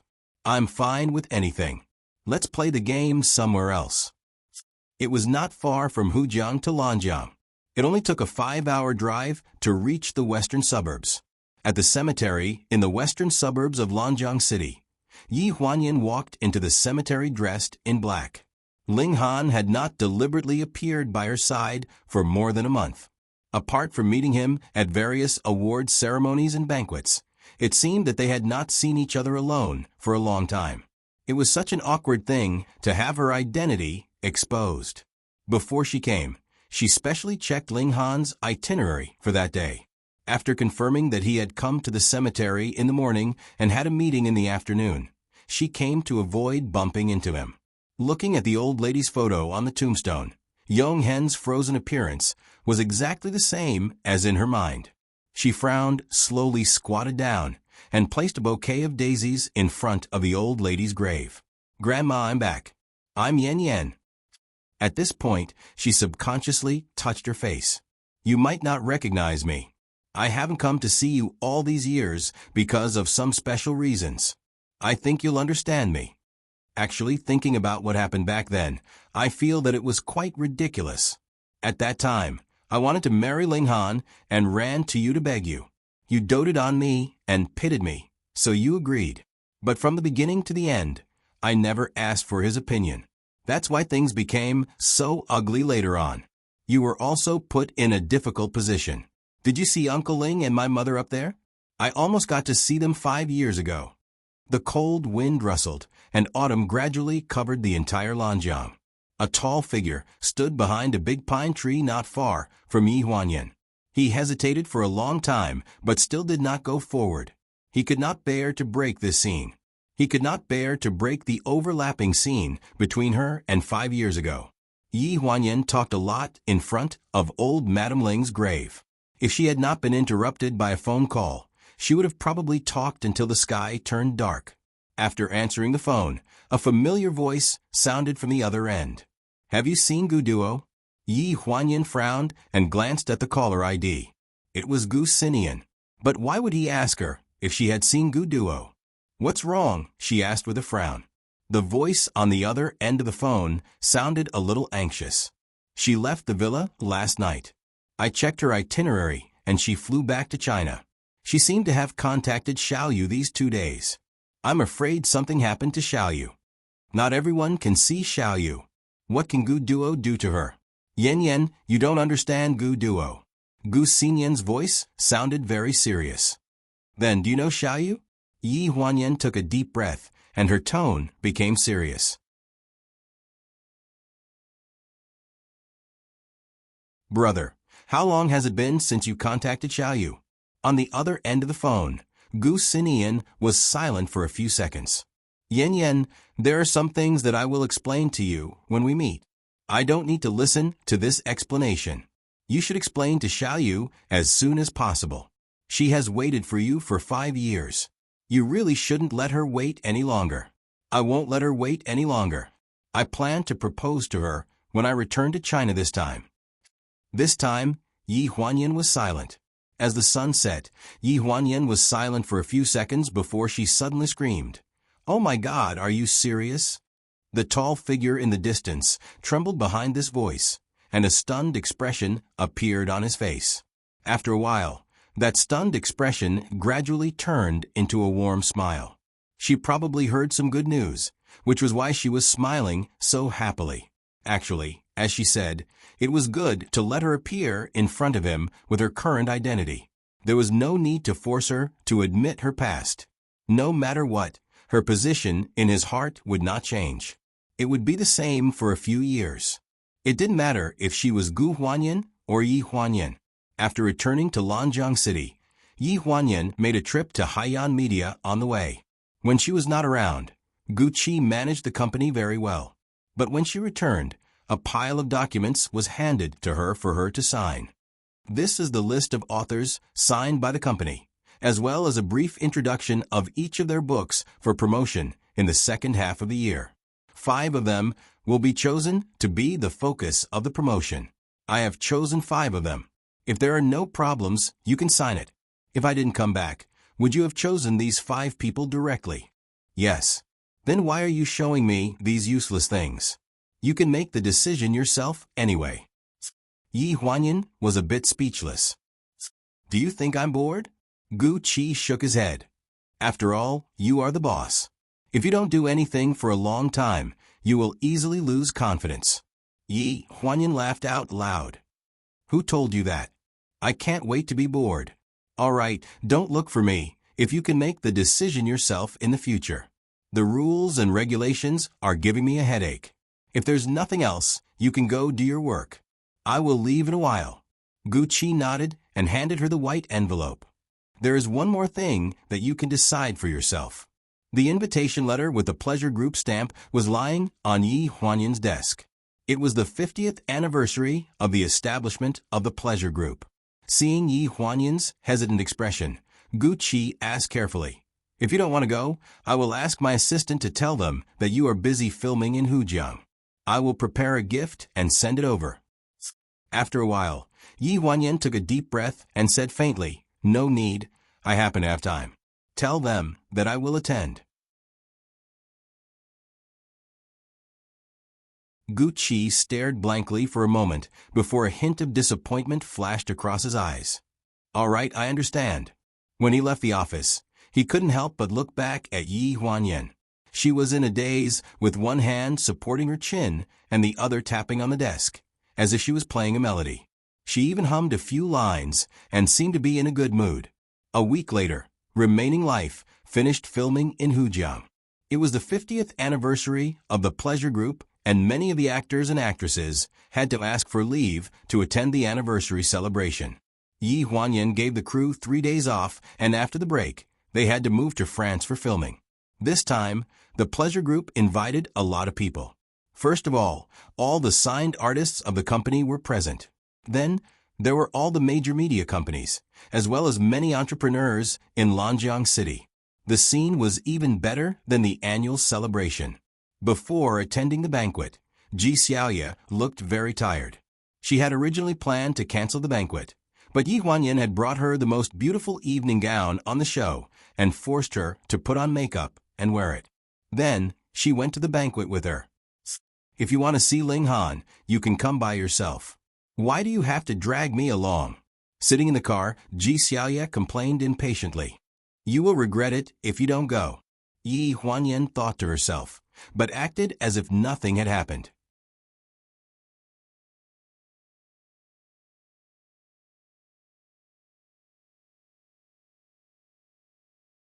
Chapter 381. The banquet was booked in the biggest star hotel in Lanjiang City. It was so extravagant that it was comparable to a film festival. Yi Huanyan walked the red carpet with a reluctant man in her arms. The man complained all the way without showing any respect to her. When they were waiting to walk the red carpet, the reporter outside the yellow line asked her, "Chief Editor G, you come to the anniversary celebration of Pleasure Group on behalf of Fengshang. Is it because you have worked in Pleasure Group before?"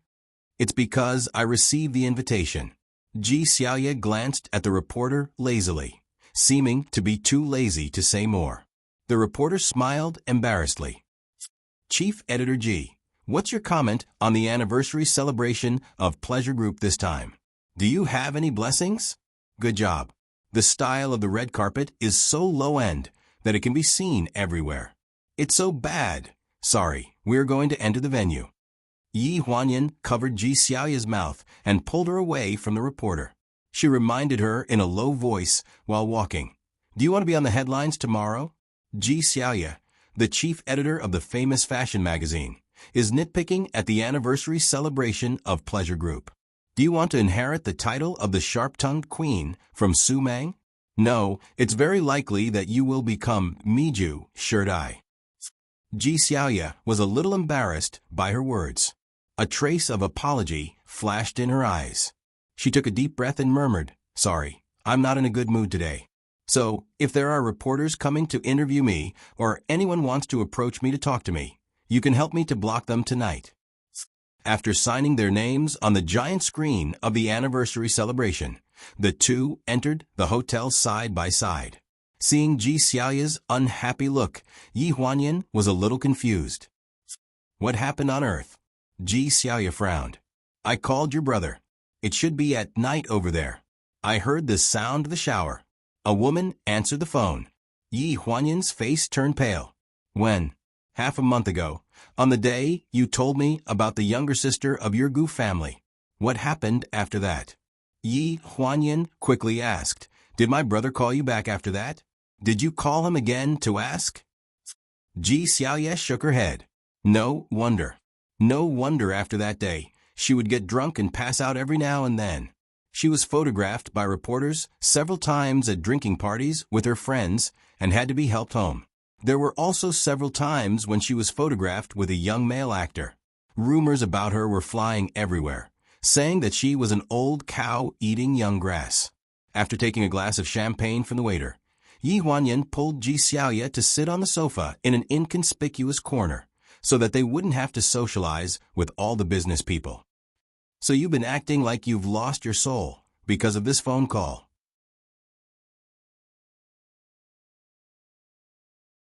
"Do you think it's not important?" Ji Xiaoye looked at her in surprise. At night, he was taking a shower. A woman in the room answered the call. "Don't you think it's important? Have I ever told you that I have a maid in my house? And she's a maid who speaks authentic Mandarin?" "What?" Ji Xiaoye's face stiffened. "In the building where my brother lives, there are at least 4 Filipino maids who speak very authentic Mandarin. The one who answered your call is most likely one of the Filipino maids. Do you need me to call and ask for you?" "Maid." Ji Xiaoye widened her eyes in disbelief. "Why didn't you say so earlier? You didn't tell me earlier, big sister." Oh no. I've wronged your brother." Ji Xiaoye instantly looked like she was about to cry. She put on an apologetic expression. "I've been cursing his ancestors for the past 2 days. They're also my ancestors." Yi Huanyan kindly reminded her. No. I need to drink to calm myself down." With that said, she snatched the glass from Yi Huanyan's hand and downed it in one gulp. Seeing that she was in a good mood, Yi Huanyan helplessly shrugged. "Then why don't you eat something and drink less? I'm going to meet the company's business partner. Is that okay?" Go ahead. Ji Xiaoye waved her hand, looking like she didn't care. Yi Huanyan lifted the corner of her skirt and shook her head with a smile. She combed her long hair with one hand and then walked in the direction of the VIP lounge. After walking a little further, she dialed the phone and lowered her voice. "Where are you?" A deep voice came from the other end of the phone. "Peony Hall." After hearing this, Yi Huanyan hung up the phone and hurriedly walked into the private room on the right. As soon as she entered the Peony Hall, she saw that the entire hall was filled with balloons with strings and white petals scattered on the red carpet. She didn't have time to sigh. She hurriedly lifted her skirt and found Gu Sinian among the group of assistants. "Brother, let me ask you something." Gu Sinian was wearing a white suit, standing in the crowd. His height of nearly 1.9 meters was particularly eye-catching. When he saw Yi Huanyan's serious expression, he hurriedly restrained his expression and walked out of the group of assistants who were arranging the scene. "What's wrong?" Yi Huanyan pulled Gu Sinian aside. "Let me ask you, what happened between the two of you before Gu Duo ran away from home? Why do you ask?" Gu Sinian frowned. "Half a month ago, on the night I called you, did Gu Duo go to your room?" Yi Huanyan directly pinpointed the person who answered Ji Xiaoya's call at that time to Gu Duo. She had just explained to Ji Xiaoya to reassure her. The maid of the Gu family wouldn't answer the master's call. Moreover, among the maid of the Gu family, the one who lived with Gu Sinian in Shiyuan could only speak English.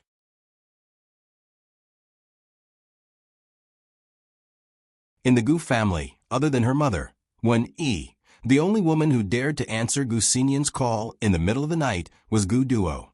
She was the so-called sister who had something on Gu Sinian that made him so cautious. Gu Sinian was preparing to propose today. Everything here was prepared for Ji Xiaoya. Yi Huanyan originally wanted to cooperate with him to lure Ji Xiaoya here and give her a surprise. However, as Ji Xiaoya's best friend, she first had to figure out what secrets her brother had with another woman. Gu Sinian's expression darkened. After a while, he spat out a word. "Yes. Nothing happened between us." Yi Huanyan looked up at Gu Sinian and took a deep breath. "Gu Duo spent the night in your room, but nothing happened between the two of you. I believe this, but Xiao you may not believe. I think you've already found a way to cover it up, haven't you?" Gu Sinian frowned. There was a trace of uncertainty in his tone. "It's best not to tell her about this. Don't let her think too much. I'm loyal to her." Yi Huanyan could only sigh and say helplessly, "Fortunately, I'm smart." After saying this, she suddenly thought of Gu Duo's disappearance. She grabbed Gu Sinian's arm and asked, "By the way, where is Gu Duo now? Have you found her?" At the mention of this, Gu Sinian frowned again. "She's in Lan River." You're tuning in to the Echo Reads YouTube channel. Don't forget to subscribe and join us on this journey to catch the most captivating stories.